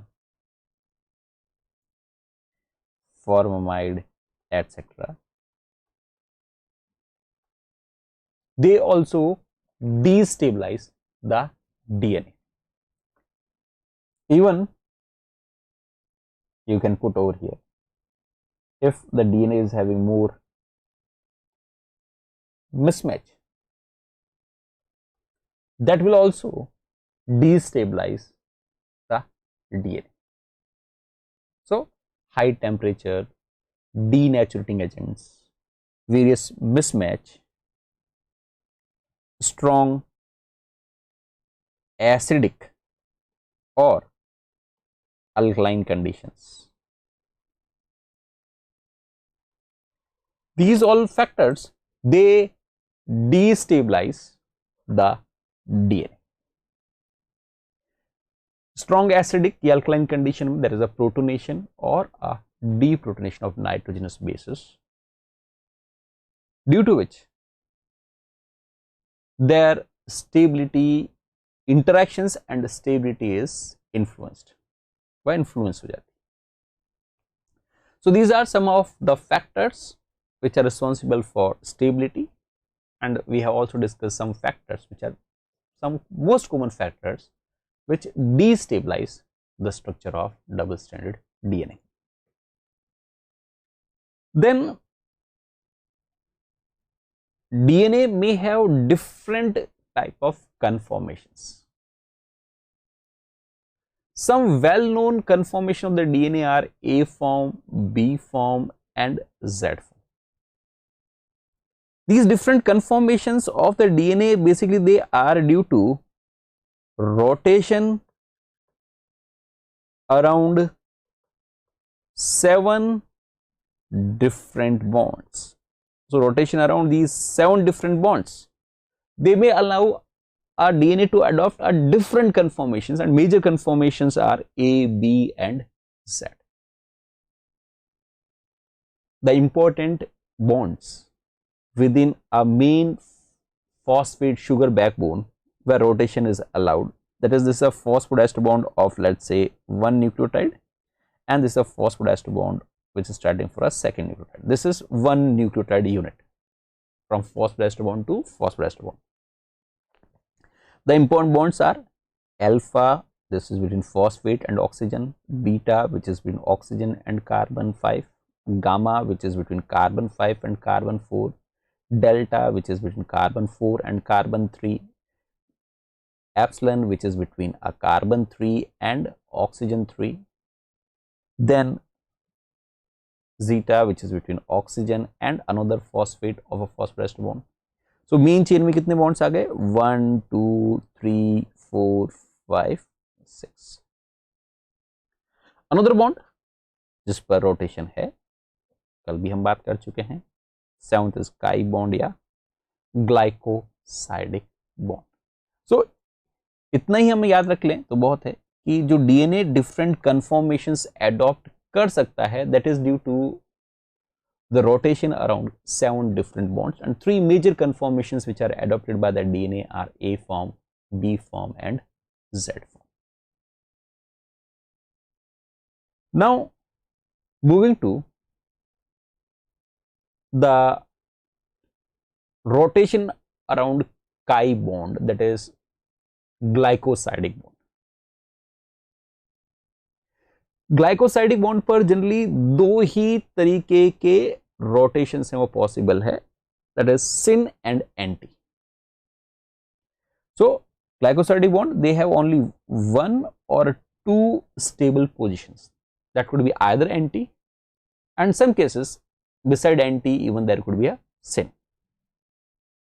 So जैसे अभी ये diagram कल भी हम बात कर रहे थे, इस तरीके से स्ट्रक्चर ड्रॉ कर रखा है, तो this is the syn adenosine where all these groups which are participating in hydrogen bonds, they are on this side. Well, if there is a rotation at this place and these groups they come on this side, then we will say that now it is in a anti orientation.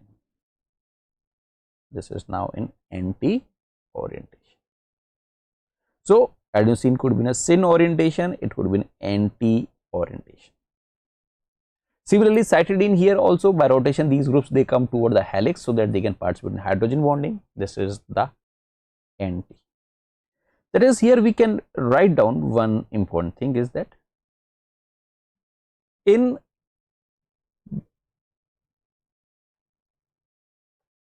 nucleic acids, mainly anti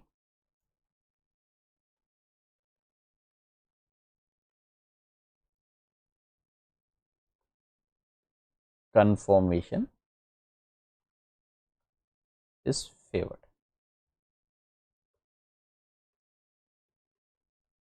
Because that is comparatively more stable in A form as well as B form of DNA, whether it is a purine or pyrimidine. The rotation, conformation around this glycosidic bond is anti. A form, B form DNA, and here you can write pyrimidines of Z form. Exceptionally, it is purines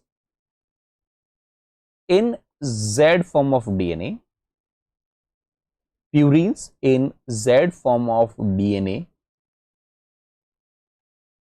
can adopt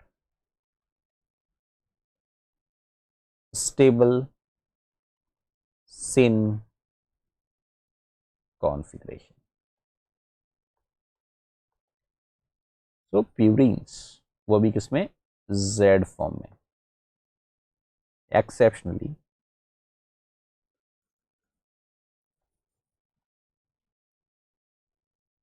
they can adopt a syn configuration. Otherwise, rest of all other places, what you will find is mainly there would be an anti configuration, whether it is a form, whether it is a B form, and even in Z form, if it is a pyrimidine, it would be the anti configuration. So this is, we are talking about the rotation around this bond chi. Then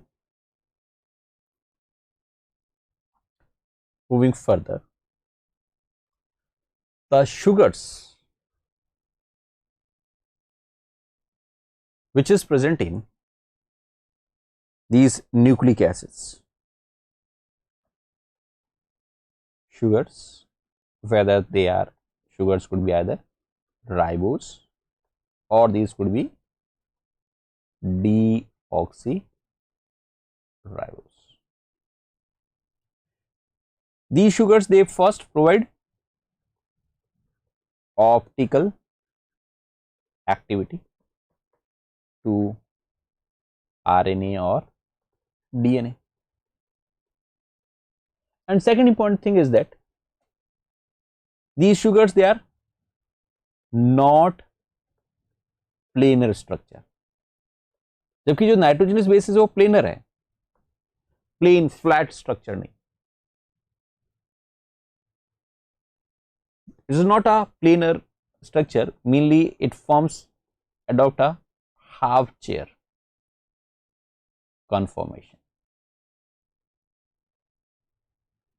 If it is not planar, एक plane में line नहीं कर रहे हैं, तो it means out of these 5,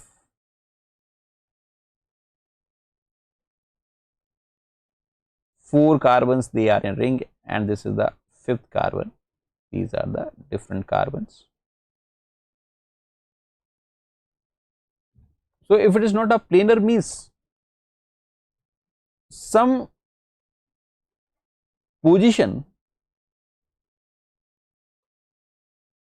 of this ribose sugar should be exposed outside, while there may be some other positions. If you are suppose pulling this 2' toward the front, then 3' will move to back. If you pull 3' toward the front, 2' will move to the back. That is, if you make a, you can say, model of a ribose sugar using a ball and stick. और अगर आप second वाले carbon को ऐसे ऊपर की तरफ खींचते हो, तो थर्ड वाला कार्बन आप देखेंगे कि वो ऐसे बेंट होकर ऐसे नीचे की तरफ चला गया. अगर आप इसको ऊपर की तरफ पुल करते हो, तो ये वाला कार्बन अंदर की तरफ चला जाएगा. So out of 5 atoms, what you find is that out of 5 atoms, most often you find that 4 atoms, they are in a same plane. There is one atom which is would be outside the plane. Either it would be carbon second or it would be carbon third.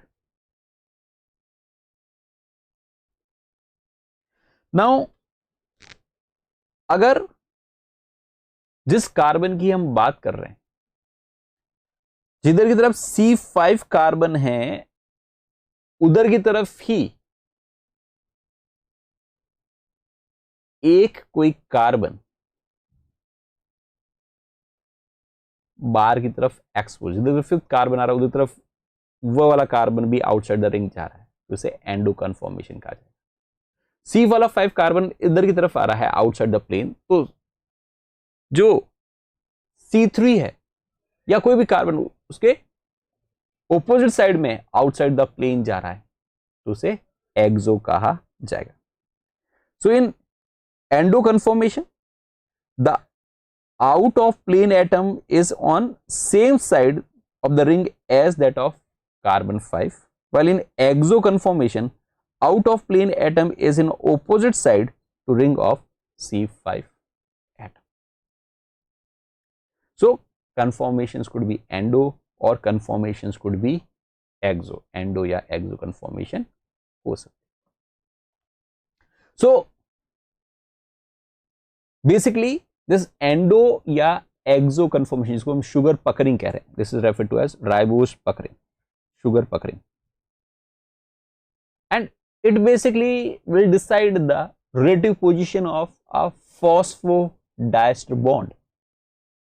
So what we find is, जो याद रखने वाली बात है, in B form of DNA C2 carbon is endo,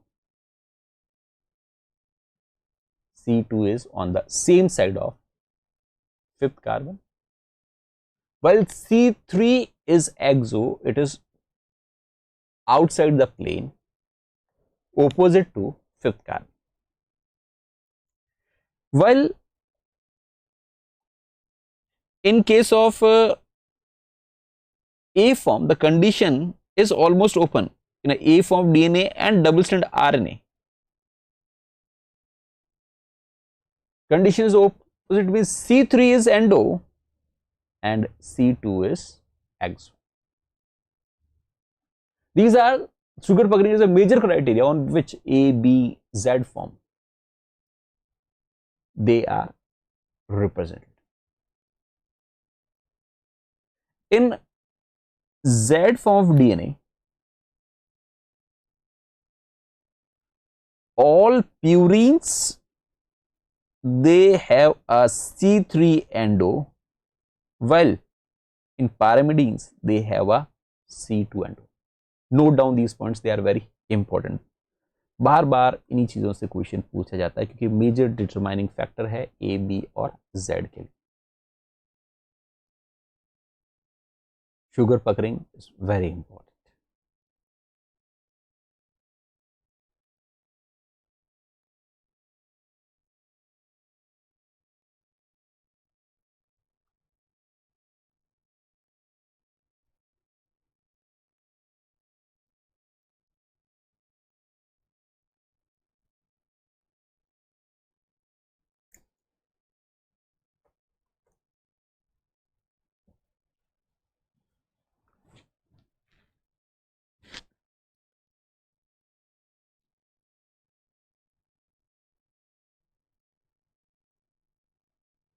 So note down this.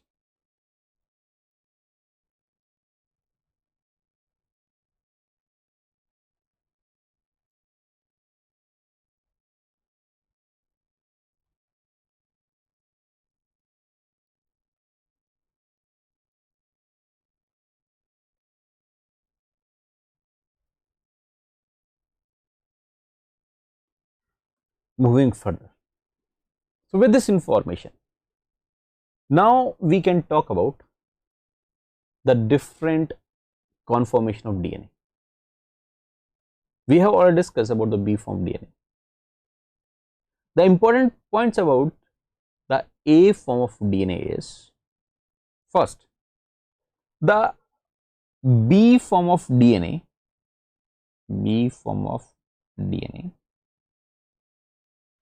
if it is kept in a dehydrated condition,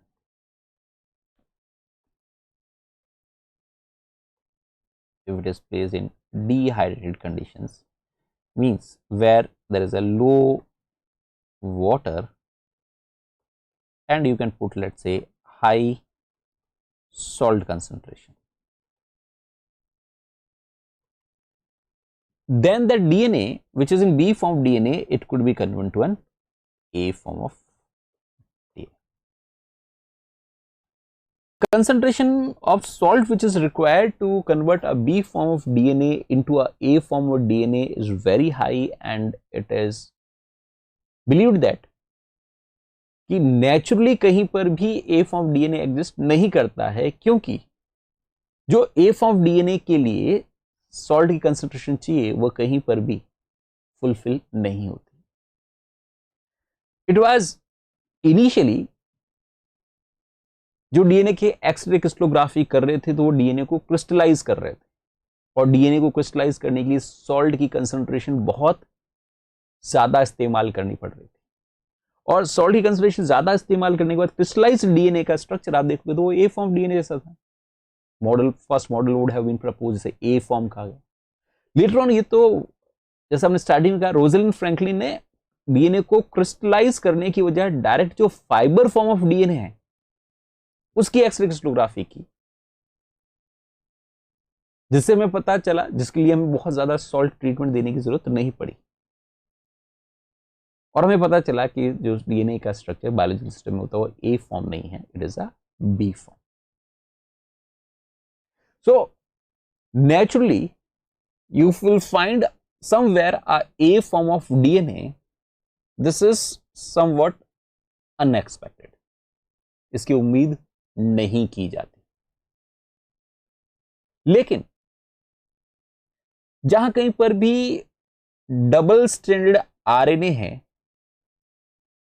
उसका जो helical structure है, या आरएनए डीएनए जो हाइब्रिड है उसका स्ट्रक्चर है, वह जरूर ए फॉर्म ऑफ डीएनए से रिसेंबल करता है. So what we want to say is that double helical DNA RNA hybrid या double strand RNA have a structure which is very much similar to a A form of DNA. That is, RNA का 2' OH group do not allow a RNA or RNA DNA hybrid to adopt a B form of DNA like structure. So double strand RNA or RNA DNA hybrid, they form a form of DNA like structure. The important points about the A form of DNA are: it is right-handed like B form DNA. Its diameter is 26 angstrom. B form DNA का 20 angstrom था, यहां पर उससे थोड़ा सा diameter इसका ज्यादा है. एक बेस पेयर के अंदर, एक हेलिक्स के अंदर 11 बेस पेयर, जबकि बी फॉर्म डीएनए में 10.5 बेस पेयर थे. और बहुत इंपॉर्टेंट बात कि शुगर पकरिंग के अंदर C3 एंडो है, जबकि बी फॉर्म ऑफ डीएनए में C2 एंडो था. This is major criteria. और glycosidic bond B form of DNA की तरह यहां पर भी एंटी है. मेजर ग्रुप की बात करें तो मेजर ग्रुप यहां पर नैरो और डीप है, जबकि जो माइनर ग्रुप है वह शैलो एंड वाइड है. Again these are opposite to somewhat opposite to B form of DNA. So these are some properties of A form of DNA. Then moving to a Z form of DNA. So if there is some B form of DNA, if B DNA has alternate purine pyrimidine sequence and such sequence get methylated.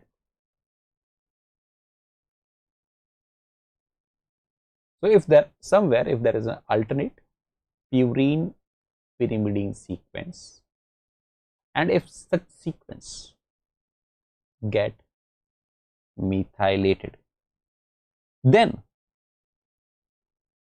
that particular localized stretch of DNA converts into Z form. So biological system में ऐसे sequences होती है, specially eukaryote में CpG islands कहते हैं, cytosine phosphoester bond guanine, फिर phosphoester bond cytosine, phosphoester bond guanine, फिर इस तरह की सीक्वेंसेस जिनों में कई जगहों पर देखने को मिलती है. ऑब्वियसली ओपोजिट स्ट्रैंड में कुछ इस तरह की सीक्वेंस होगी, यहाँ पर गुआनिन होगा, फिर phosphocytosine and so.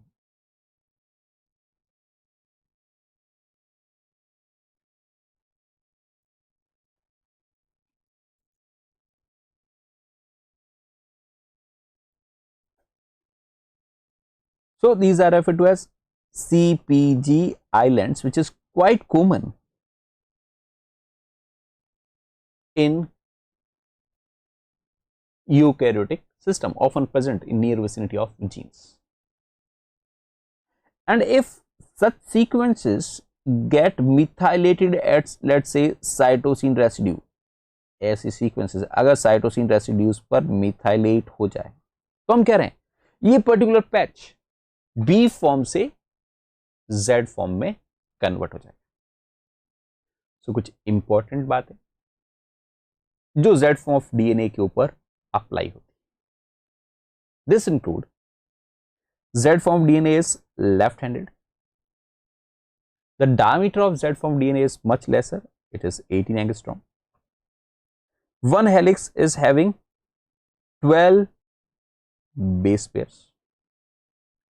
Sugar puckering के बारे में ध्यान रखें कि sugar puckering for pyrimidine it is endo, Y stands for pyrimidine, and C3 is endo for purine. Here there is alternate pyrimidine, purine, pyrimidine, purine sequence. Glycosyl bond के लिए भी ध्यान रखें, pyrimidine के लिए तो it is anti, while purine के लिए इट इज सिन. सिर्फ इसी जगह पर ग्लाइकोसाइडिक बॉन्ड सिन है, बाकी सभी जगह पर ग्लाइकोसाइडिक बॉन्ड एंटी थे. So glycosidic bond could be syn for purines in a Z form of DNA.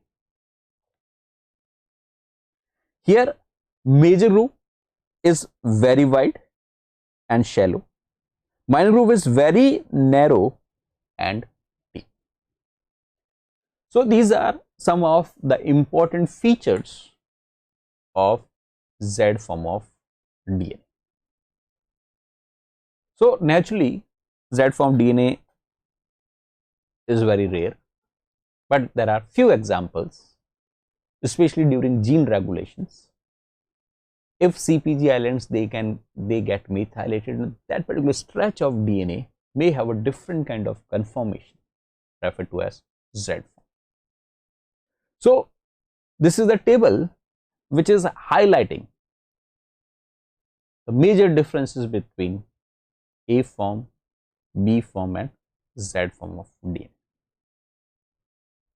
So you can also make this table. This is a summary of A, B and Z form. Important points are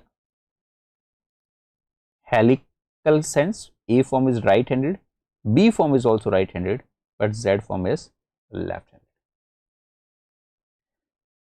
Diameter is, for A form it is 26 angstrom, for B form it is almost around 20 angstrom, and for Z it is only 18 angstrom.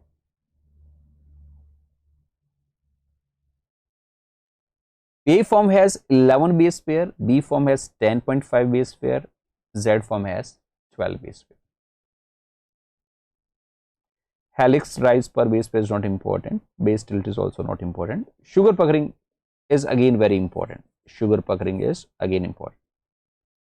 In A form there is a C3 endo, in B form C2 is endo, in Z form C2 endo for pyrimidines and C3 endo for purines.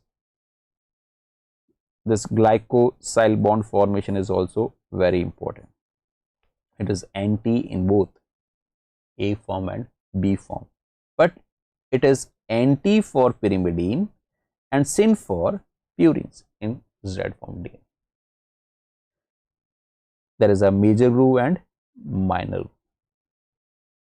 In major groove for a B form DNA is wide, and minor groove is referred to as minor because it is narrow and it is of intermediate depth. As compared to this, if you move to a Z form, move to A form, instead of wide it becomes narrow and deep, and if you move to the Z form it becomes shallow and almost flat.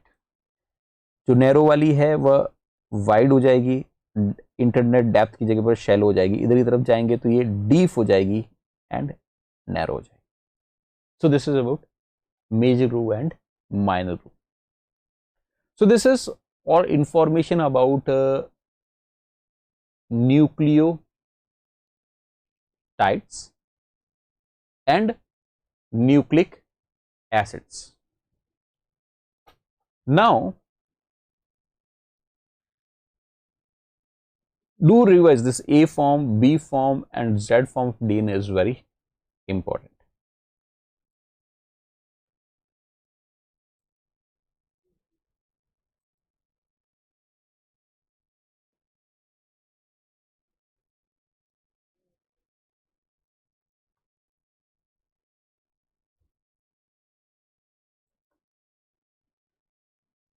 Amino acid is very important topic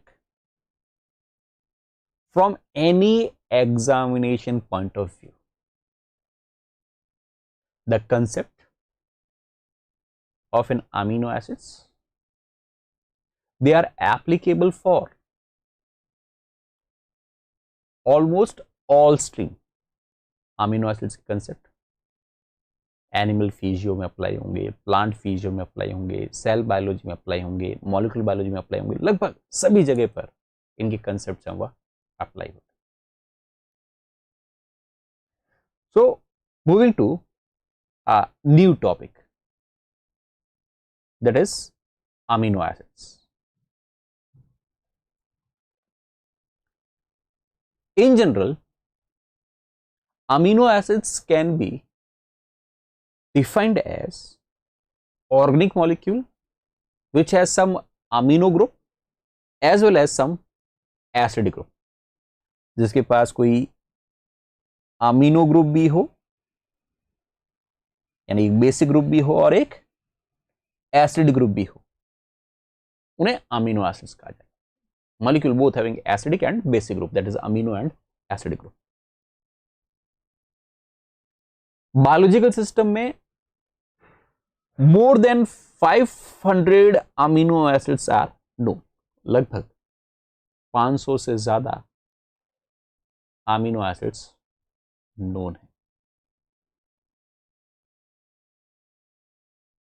लेकिन आगे हम पढ़ेंगे सारे के सारे 500 के 500 amino acids protein का हिस्सा नहीं बनते। आउट ऑफ 500 ओनली अराउंड 20 या 22 आर incorporated in proteins। तो बाकी के अमीनो एसिड्स क्या करते हैं? तो rest of amino acids they play various physiological functions.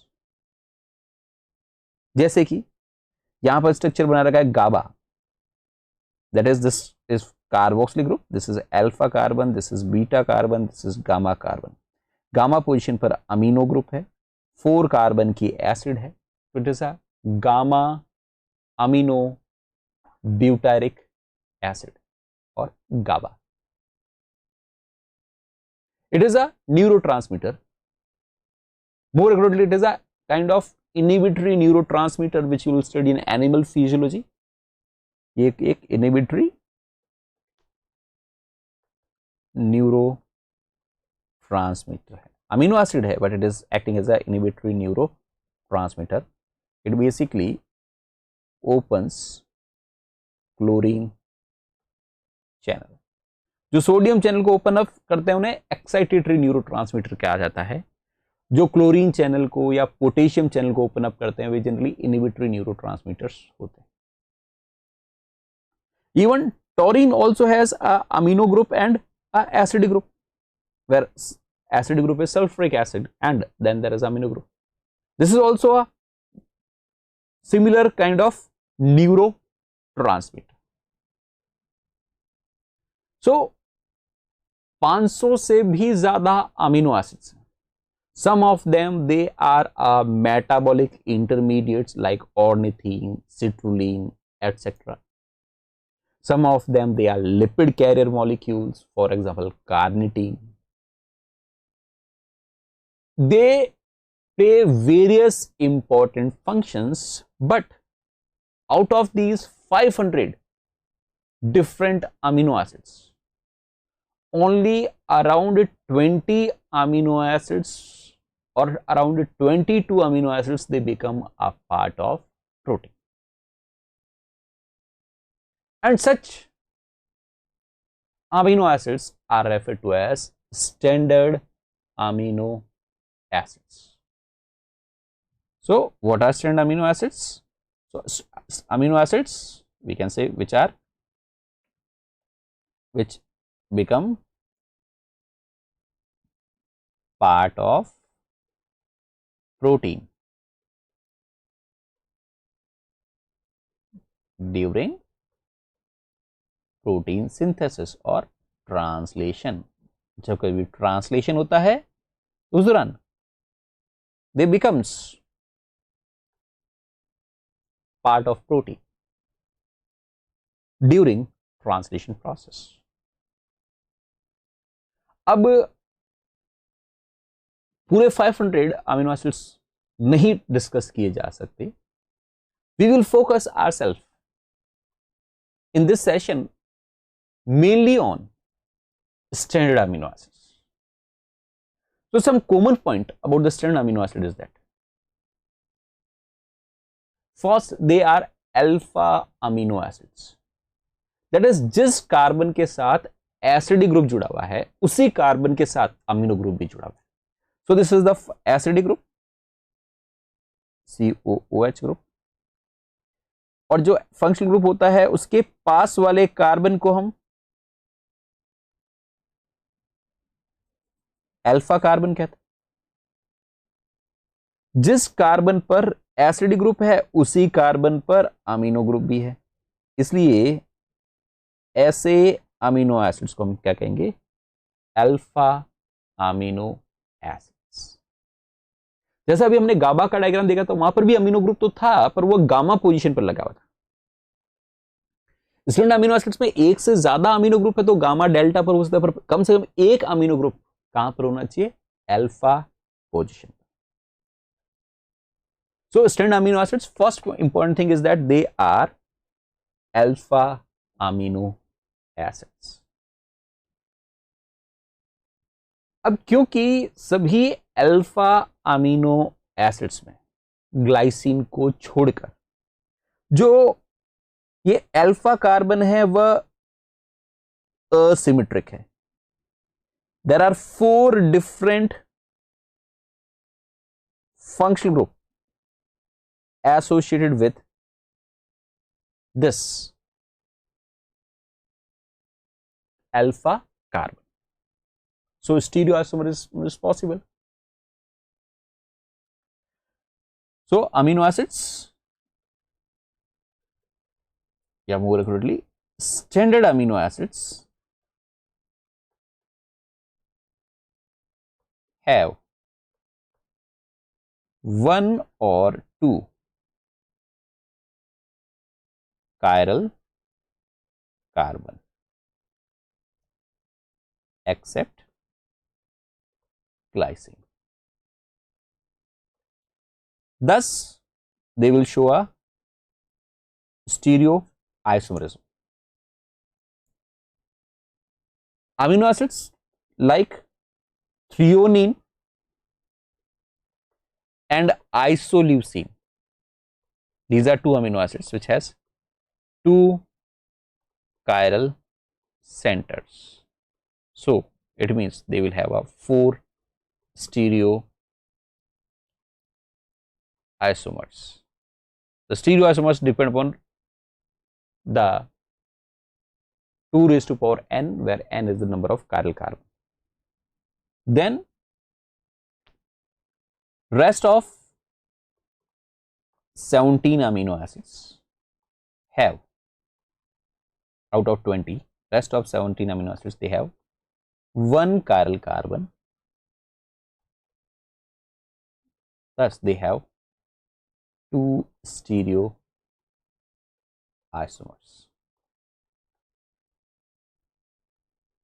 और ग्लाइस 17 ये हुए, 2 थ्रियोनिन आइसोल्यूसिन हो गया और 1 ग्लाइसिन हो गया. अब कम से कम आप देख रहे हैं उनमें at least they are having a 2 stereoisomers, and if they have a 2 stereoisomers, the minimum stereoisomers which would be always there, that would be mirror image of each other, and these mirror images of each other are referred to as enantiomers.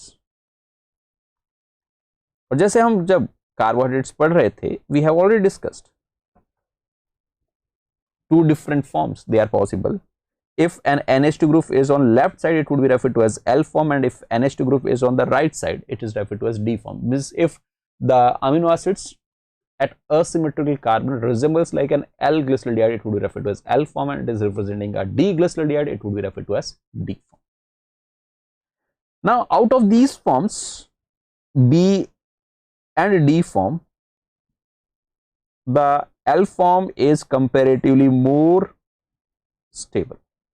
So what you will find is, at most of places you will find L form of amino acids. These forms, they are more common in proteins.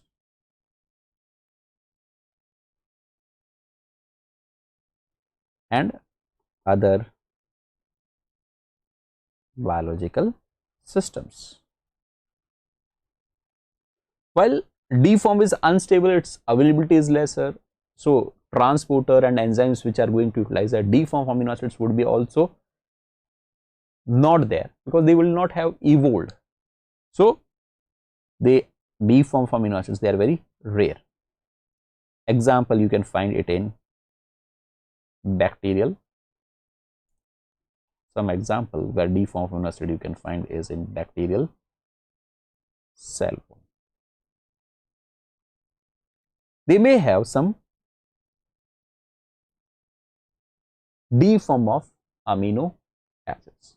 So D form sugar is quite common. So L form of amino acids, they are quite common. So this is about the type of stereoisomer referred to as enantiomers. So almost 19 amino acids, they have their stereoisomeric form like L-alanine, D-alanine, L-proline, D-proline, and so on. two amino acids besides stereoisomers. They may also show a distereoisomers. These include threonine and isoleucine. So amino acids, they tend to remain in a zwitterion form at pH 7. Zwitterion is molecule which bear both positive and negative charge, but net charge is 0. Such form is referred to as paired ion, जहां plus भी हो और minus भी हो. ऐसा इसलिए because इसके पास देर आर टू ग्रुप्स जिसका डिसोसिएशन हो सकता है. There are two dissociable group. One is an amino group which can get into NH2 and COOH group which can dissociate into CO minus. And pK value of this COH group is approximately 2.2 and pK value of this amino group is approximately around 9.4. इसलिए titration करने पर pK is the pH where acid get 50% dissociated. यानी pH 2.2 होते ही यहां पर 50% minus charge आएगा. अभी तक यहां पर तो नहीं आएगा, यहां तो 9.4 के बाद हटेगा. सो 2.2, 3.2, 4.2 करेंगे तो यहां इस जगह से डिसोसिएशन बढ़ता जाएगा और इसकी वजह से यहां पर क्या आ जाएगा, नेगेटिव चार्ज. और यहां तो पॉजिटिव चार्ज है ही. सो eight pH 7, almost around 7, what you will find is a zwitterion form, and from zwitterion form means there is a positive charge as well as there is a negative charge. Up to pH the 7, the acidic group would have been completely deprotonated, 100% deprotonate हो चुका होगा. लेकिन अभी भी amino group के पास proton present है.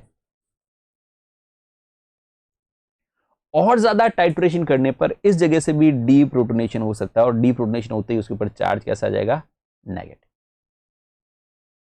But at pH 7 you find both plus charge as well as minus charge. Such condition is called as zwitterion form. Low pH पर क्या हो रहा है, you are getting a positive charge. और उसी amino acid के ऊपर हाई pH पर क्या हो रहा है, नेगेटिव चार्ज. और pH 7 पर क्या हो रहा है, उसके पास एक पॉजिटिव चार्ज भी है और उसके पास एक नेगेटिव चार्ज भी. कुछ इस तरह की कंडीशन है वह देखने को मिल रही है अमीनो एसिड पर. zwitterion form. बेसिक ग्रुप का डीप्रोटोनेशन pH 7 से ऊपर ही होगा. एसिड ग्रुप का जनरली pH 7 से लोअर साइड में ही डीप्रोटोनेशन हो जाता है. सो eight pH 7 you will find this kind of form where amino group be protonated and basic group would be deprotonated. किसी भी pH पर इस तरीके का स्ट्रक्चर पॉसिबल, लॉजिकली इस तरीके का स्ट्रक्चर पॉसिबल नहीं है. This structure is not possible. हम कह रहे हैं या तो प्लस चार्ज होगा या माइनस चार्ज होगा या प्लस और माइनस चार्ज दोनों होंगे. ऐसी स्टेज कभी नहीं होगी कि COH ग्रुप पर भी कोई चार्ज नहीं है और अमीनो ग्रुप पर भी कोई चार्ज नहीं है. ऐसी स्टेज नहीं है क्योंकि ये टेक्निकली रॉन्ग है. इसमें हमने क्या कर रखा है कि बता रखा है इस डायग्राम में कि NH2 तो अपना H आयन दे चुका है जबकि एसिड ग्रुप H आयन लेकर बैठा है. ऐसा कभी नहीं होगा. This is logically not possible that acid has a H+ ion and base has lost its H+ ion. When it's a time to lose, the first H ion would be lost by an acidic group, and whenever it is time to receive an H+ ion prior to an acid, the H+ ion would be accepted by this basic group, and if it has accepted this H+ ion, then there would be definitely positive charge. So uncharged form could not be there. Either there would be a positive charge at low pH, zwitterion at pH around pH 7, and the negatively charged form which would be seen at higher pH. When there is deuterium ion form, the solubility is least. When you move on this side and you move on this side, means when net charge is 0, the solubility is least. This positively charged form is more soluble, and this negatively charged is also more soluble in water. Then on basis of the R chain, क्योंकि सभी amino acids में इतना structure तो common है that there would be an NH3 plus C COO minus H. This thing is common, only the variation is in their R chain.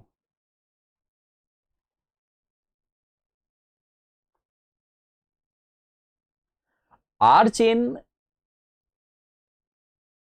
किस तरीके की है, उस बेसिस पर हम दो ब्रॉड कैटेगरी में अमीनो एसिड को डिवाइड कर सकते हैं। पोलार, जो वाटर के साथ इंटरेक्ट करे, नॉन पोलार, जो वाटर के साथ इंटरेक्ट नहीं करते।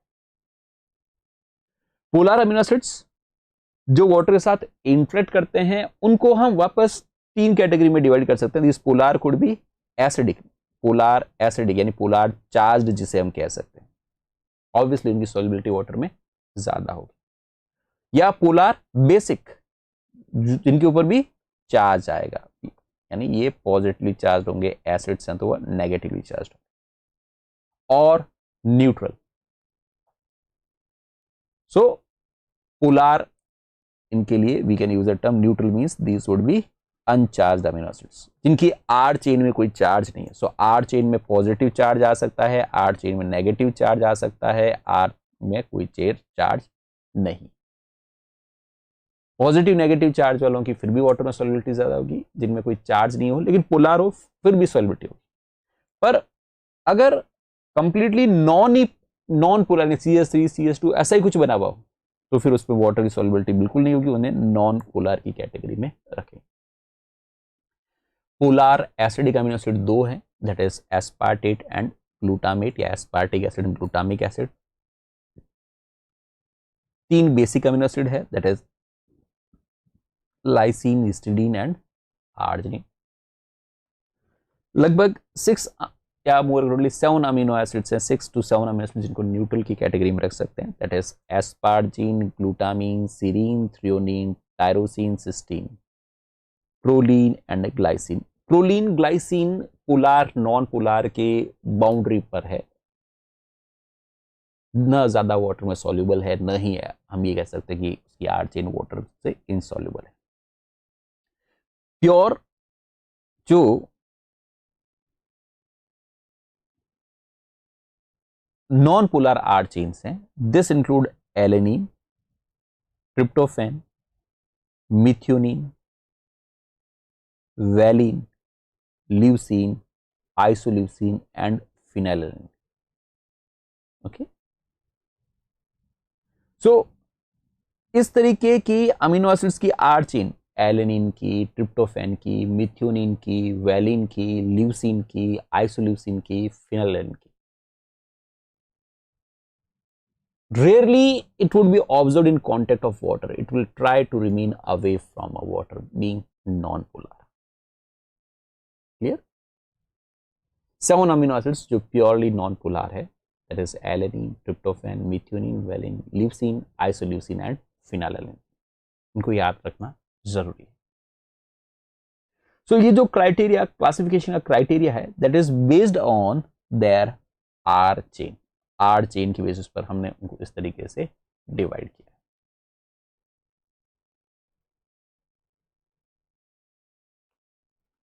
अमीनो एसिड्स जब अभी हम डिस्कस करते हैं तो वहां पर एक इंपॉर्टेंट पॉइंट आता है, that is referred to as isoelectric point, जिसको हम इस तरह से लिख सकते हैं PI। You can say that isoelectric point, it is pH where net charge on molecule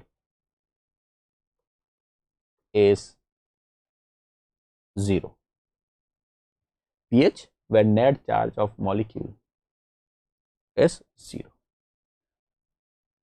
So हम ये भी कह सकते हैं P स्टैंड करता है pH के लिए, I स्टैंड करता है चार्ज के लिए इन आइसोइलेक्ट्रिक पॉइंट। यानी कोई ना कोई तो ऐसा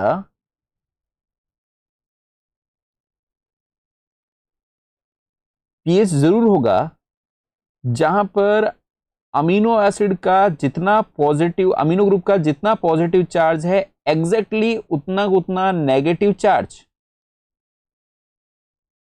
CO माइनस का होगा। और जब कभी भी अमीनो ग्रुप का जितना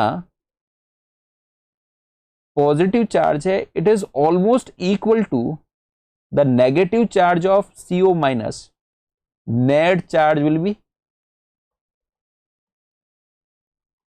net charge would be 0. So there would be some pH, there would be, you can see, some pH where you will find the positive charge of amino group is exactly counterbalanced by acidic group of the CO minus group. जिस pH पर ऐसा होगा उस pH को आइसोलेटिक point कहा जाएगा। Lower pH पर positive charge will dominate, higher pH पर negative charge will dominate, but somewhere in middle around 7, 6, 5 or 8, 9 you will get a condition where positive charge would be exactly counterbalanced by the negative charge. That is, if pH is equivalent to Pi, isoelectric point के बराबर हो, तो हम क्या कहना चाहते हैं, net charge is 0। यहां पर हम ये भी कह सकते हैं कि फिर आइसोइलेक्ट्रिक पॉइंट पर सॉल्युबिलिटी विल बी मिनिमम। हम ये भी कह सकते हैं that would be no electrophoretic mobility because the net charge is 0.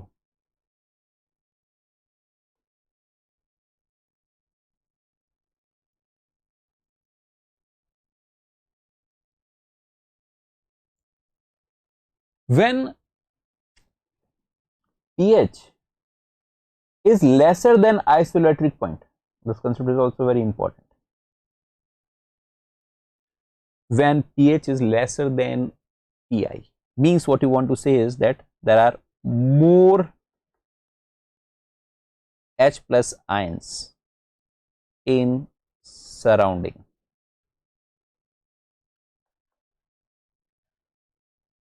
At low pH, which leads to protonation, which introduces positive charge on molecule. So किसी molecule के surrounding में pH उसके आइसोलेट्रिक पॉइंट से कम है, लोअर pH मींस मोर H-आयन, और मोर H-आयन की वजह से प्रोटोनेशन होगा, प्रोटोनेशन की वजह से मॉलिक्यूल पर क्या चार्ज आएगा, पॉजिटिव। और जो pH है that could be higher than isoelectric point. At higher pH there will be deprotonation, और अगर deprotonation होता है it will introduce, which will introduce negative charge। तो अगर deprotonation होता है तो उसी मॉलिक्यूल के ऊपर नेगेटिव चार्ज लाया जा सकता है। सो ये तीन ही बातें हो सकती है, या तो pH would be equivalent to isolated point, या pH would be lesser than isolated point, या pH would be higher than isolated point. When pH is exactly equal to an isoelectric point of a molecule, the net charge on a molecule would be 0.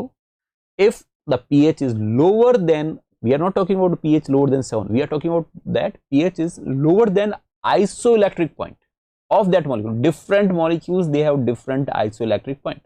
If pH is lesser than isoelectric point, under this condition, the molecule will bear a positive. If pH is higher than isoelectric point, then the same molecule, due to a deprotonation, will start getting a negative charge. So, isoelectric point titration से भी हम पता कर सकते हैं. If there is a low pH, you can see that net there is a positive charge. पर जैसे जैसे आप pH को इंक्रीज करते जाते हैं, एक ऐसी कंडीशन भी आती है जहां पर pH 0 होता है, और ज्यादा हायर pH करते हैं तो उसी मॉलिक्यूल के ऊपर -1 चार्ज आता है. डायग्रामेटिकली आप देख सकते हैं, लोअर pH पर यहां पर भी प्रोटोनेशन और यहां पर भी प्रोटोनेशन, दोनों जगहों पर प्रोटोनेशन, इसलिए चार्ज क्या है उसके मॉलिक्यूल के ऊपर पॉजिटिव. जैसे जैसे आप टाइट्रेशन करते हैं तो एसिडिक ग्रुप से डीप्रोटोनेशन होना शुरू होगा. एसिडिक ग्रुप से जैसे ही इस जगह से डीप्रोटोनेशन होगा, यहां पर चार्ज, यहां तो प्लस है ही, यहां पर भी चार्ज क्या जाएगा, नेगेटिव, ज़ुट्राइन वाली फॉर्म आएगी. और जब पॉजिटिव चार्ज और नेगेटिव चार्ज एक दूसरे को जिस pH पर भी बैलेंस करेंगे, उसको हम क्या कहेंगे, आइसोइलेक्ट्रिक पॉइंट. जहां पर क्योंकि चार्ज 0 होता है, प्लस माइनस को न्यूट्रलाइज कर देते हैं, तो यहां पर सॉल्युबिलिटी सबसे कम होगी, इसे कहा जाता है आइसोइलेक्ट्रिक प्रेसिपिटेशन. अब और pH को बढ़ाते गए तो यहां से तो H जा चुका, इस जगह से भी H चला जाएगा, और जैसे ही इस जगह से भी H चला जाएगा तो अब यहां का जो पॉजिटिव चार्ज है वो गायब हो गया, और यहां का पॉजिटिव चार्ज गायब हो गया, पीछे सिर्फ क्या बचा, negative charge. So same amino acid पहले कैटायन की तरह बिहेव कर रहा है, फिर ज़्विट्रायन की तरह बिहेव कर रहा है, और हायर pH पर वही एनायन की तरह बिहेव कर रहा है. कहां पर डिसोसिएशन होगा वो हम पढ़ चुके हैं जब हम pH बफर्स की बात कर रहे थे. That depends upon the acid strength, and the strength of acid is represented by pK. Lower pK means strong acid, and strong acid means which will dissociate first. Higher pK value means that is a weak acid, and the weak acid will dissociate very at the last, means you have to add more amount of alkali for dissociation of weak acid. Weak acid का अगर dissociation कराना है हमें ज्यादा titration करना है, पर किसी न किसी pH पर तो चार्ज एग्जैक्ट 0 जरूर होगा. So simple formula, that is isoelectric point. Isoelectric point for neutral amino acids can be calculated. Pi would be simply an average of two pK values, pK1 plus pK2 divided by 2. Isoelectric point for neutral amino acid, it would be simply an average of, it would be average of 2 pK values. That is, for example, in this case, pK1 value is given to us is 2.2, pK2 is given to us is 9.4. So what would be the isoelectric point? So isoelectric point would be 2.2 plus 9.4 divided by 2. That would be 11.6 divided by 2. That will come out to be approximately 5.8.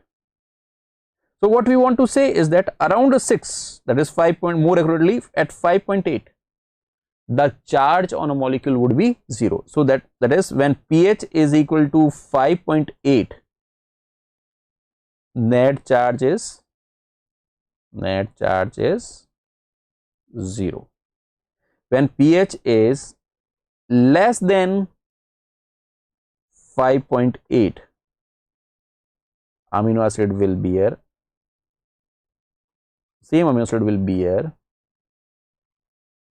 positive charge, and if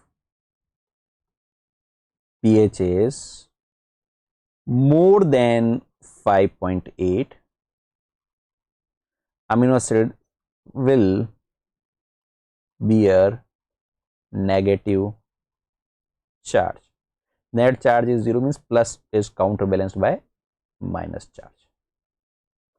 So these are important points.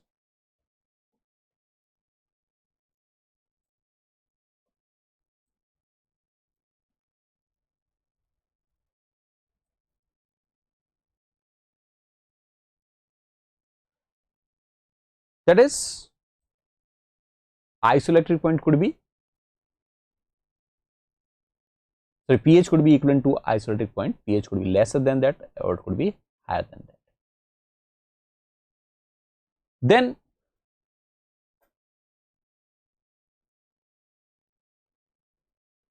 introducing a term that is referred to as isoelectric precipitation.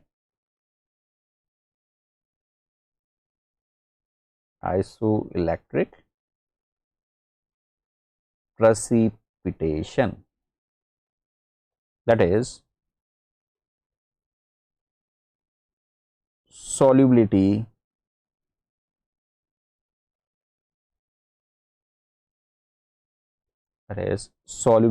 of molecule is minimum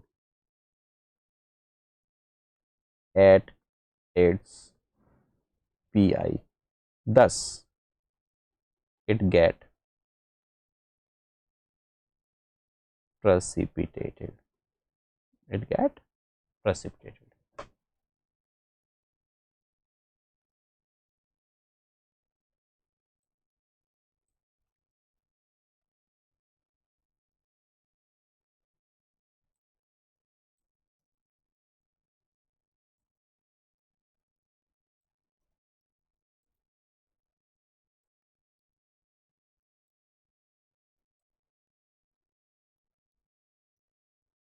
So आपने ये चीज note down कर ली.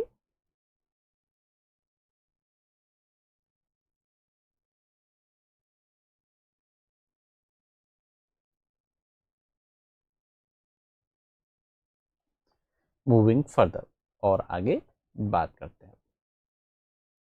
तो इस तरीके से हम neutral amino acids का आइसोइलेक्ट्रिक पॉइंट है वो कैलकुलेट कर सकते हैं.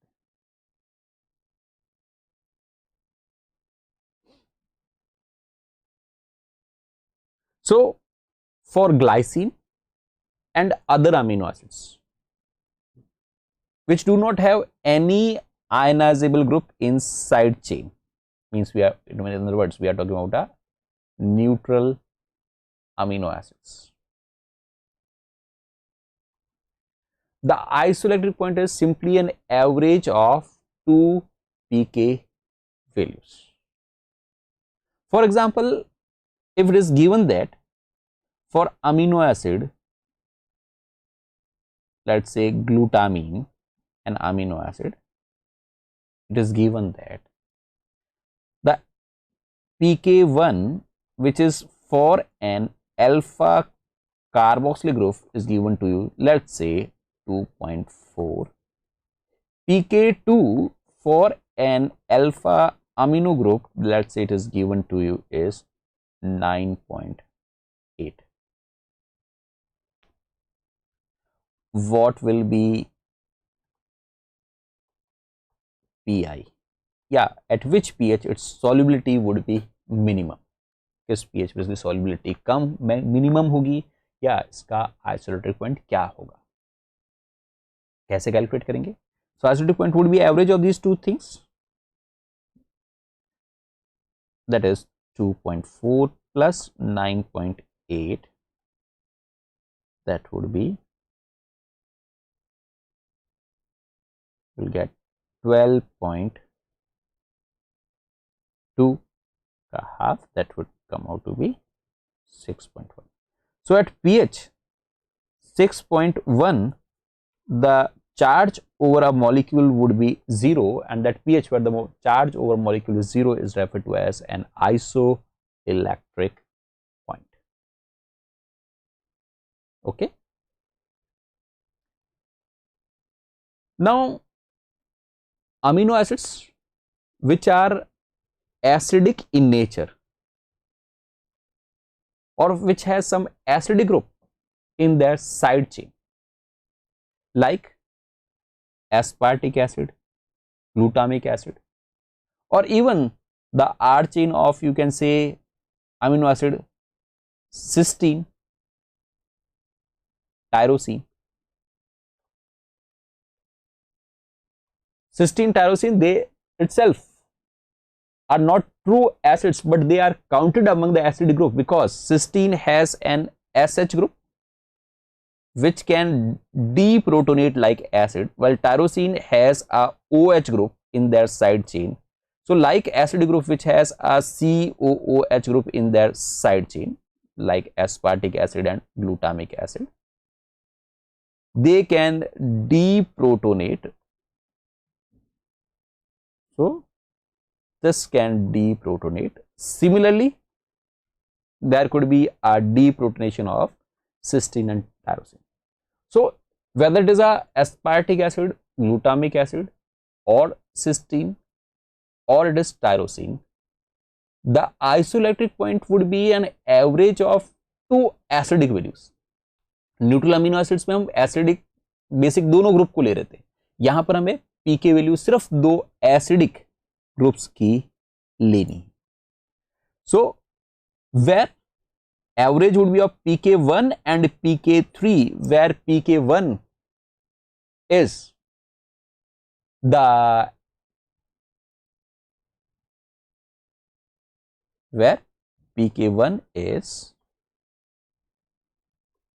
pK value of alpha carboxylic group, and pK3 is pK value of some R chain carboxylic SH or OH group.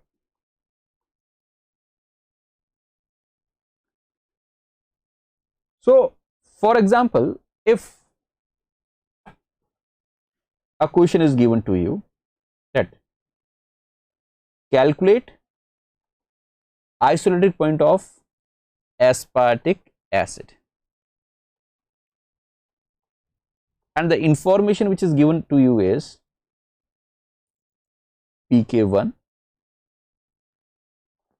which is of alpha carboxylic group, is given to you, let's say 2.2, pK2, which is of an R chain COH group, suppose it is given to you around 3.4, and pK3, which is of alpha amino group, suppose it is given to you is 9.8. So this is given. Then what would be the isoelectric point? Isoelectric point कैसे calculate करेंगे हम? तो इस case में what we have to do is we have to look at two acidic values और उनका average निकालना है. एसिड्स में दो एसिडिक वैल्यू का एवरेज निकालेंगे. तो Pi would be equivalent to 2.2 plus 3.4 divided by 2, that is 5.6 divided by 2, that will come out to be 2.8. That is isoelectric point. Isoelectric point, that is Pi of acidic molecules will be lesser than 7, means it would be on acidic side. अगर acidic molecule है तो उनका isoelectric point acidic side में होगा. It would be lesser than 7. It means at pH 7 they will bear negative charge, pH 7 पर उनके ऊपर negative charge आएगा।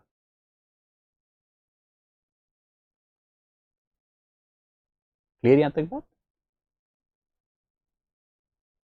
सो 2.8 आइसोलेटेड पॉइंट है, तो 7 तो उससे ज्यादा है। हायर पीएच पर मॉलिक्यूल पर हमेशा क्या आता है? Negative charge. Acidic molecules pH 7 पर क्या होगा? Negative charge. बेसिक मॉलिक्यूल के ऊपर पीएच 7 पर क्या चार्ज होगा? पॉजिटिव। क्लियर? इवन सिस्टीन का भी आइसोलेटेड पॉइंट कैलकुलेट करना है तो सेम कंसेप्ट आपको अप्लाई करना पड़ेगा सिस्टीन के लिए।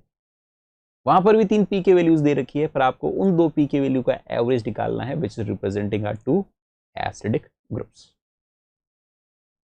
इसी तरीके से जब कुछ बेसिक अमीनो एसिड्स हो लाइक स्टिडीन, लाइसीन, आर्जिनिन, जिनमें कोई पॉजिटिव साइड चेन्स हैं, बेसिक ग्रुप वहां पर प्रेजेंट है, तो वहां पर फिर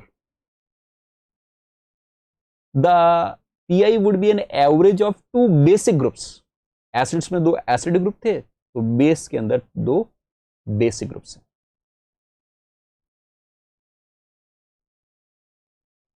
that is it would be average of pk2 plus pk3, where pk2 is basically value of alpha amino group and pk3 is pk value of R chain amino group. For example, if there is some question that calculate isoelectric point of histidine, where given values are pk1, that is of alpha carboxylic group is given to you is, let's say, 2.35, pk2 value that is of an alpha amino group, let's say it is given to is 10.25, and pk3 of an, let's say, R chain imidazole group, NH2 group, is given to you, let's say, 6.25. Then what would be the isoelectric point? Calculate this.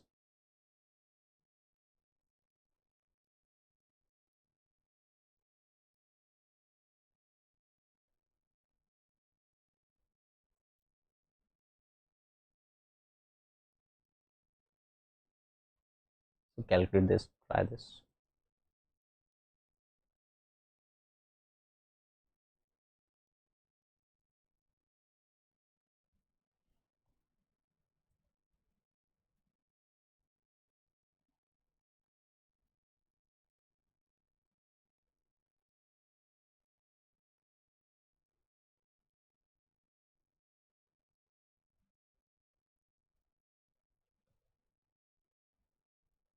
So how you will do? So हमें ऐसा नहीं है जो small वाली value है उनको add करना है या 2 बड़ी वैल्यू उनको ऐड करना है, ऐसा कोई कंसेप्ट नहीं है। 2 एसिडिक वैल्यूज को ऐड करना है या 2 बेसिक वैल्यूज को ऐड करना है, if it is a case of acidic or a basic amino acids, or you have to add only if 2 values are given, then for isolated point you have to calculate average of these two. So इस case में हम क्या कैसे करेंगे? तो pi would be half of pk2 is 10.25, pk3 is 6.25. That would be half of, you can say, 16.75. That will be, you will get somewhat 8.3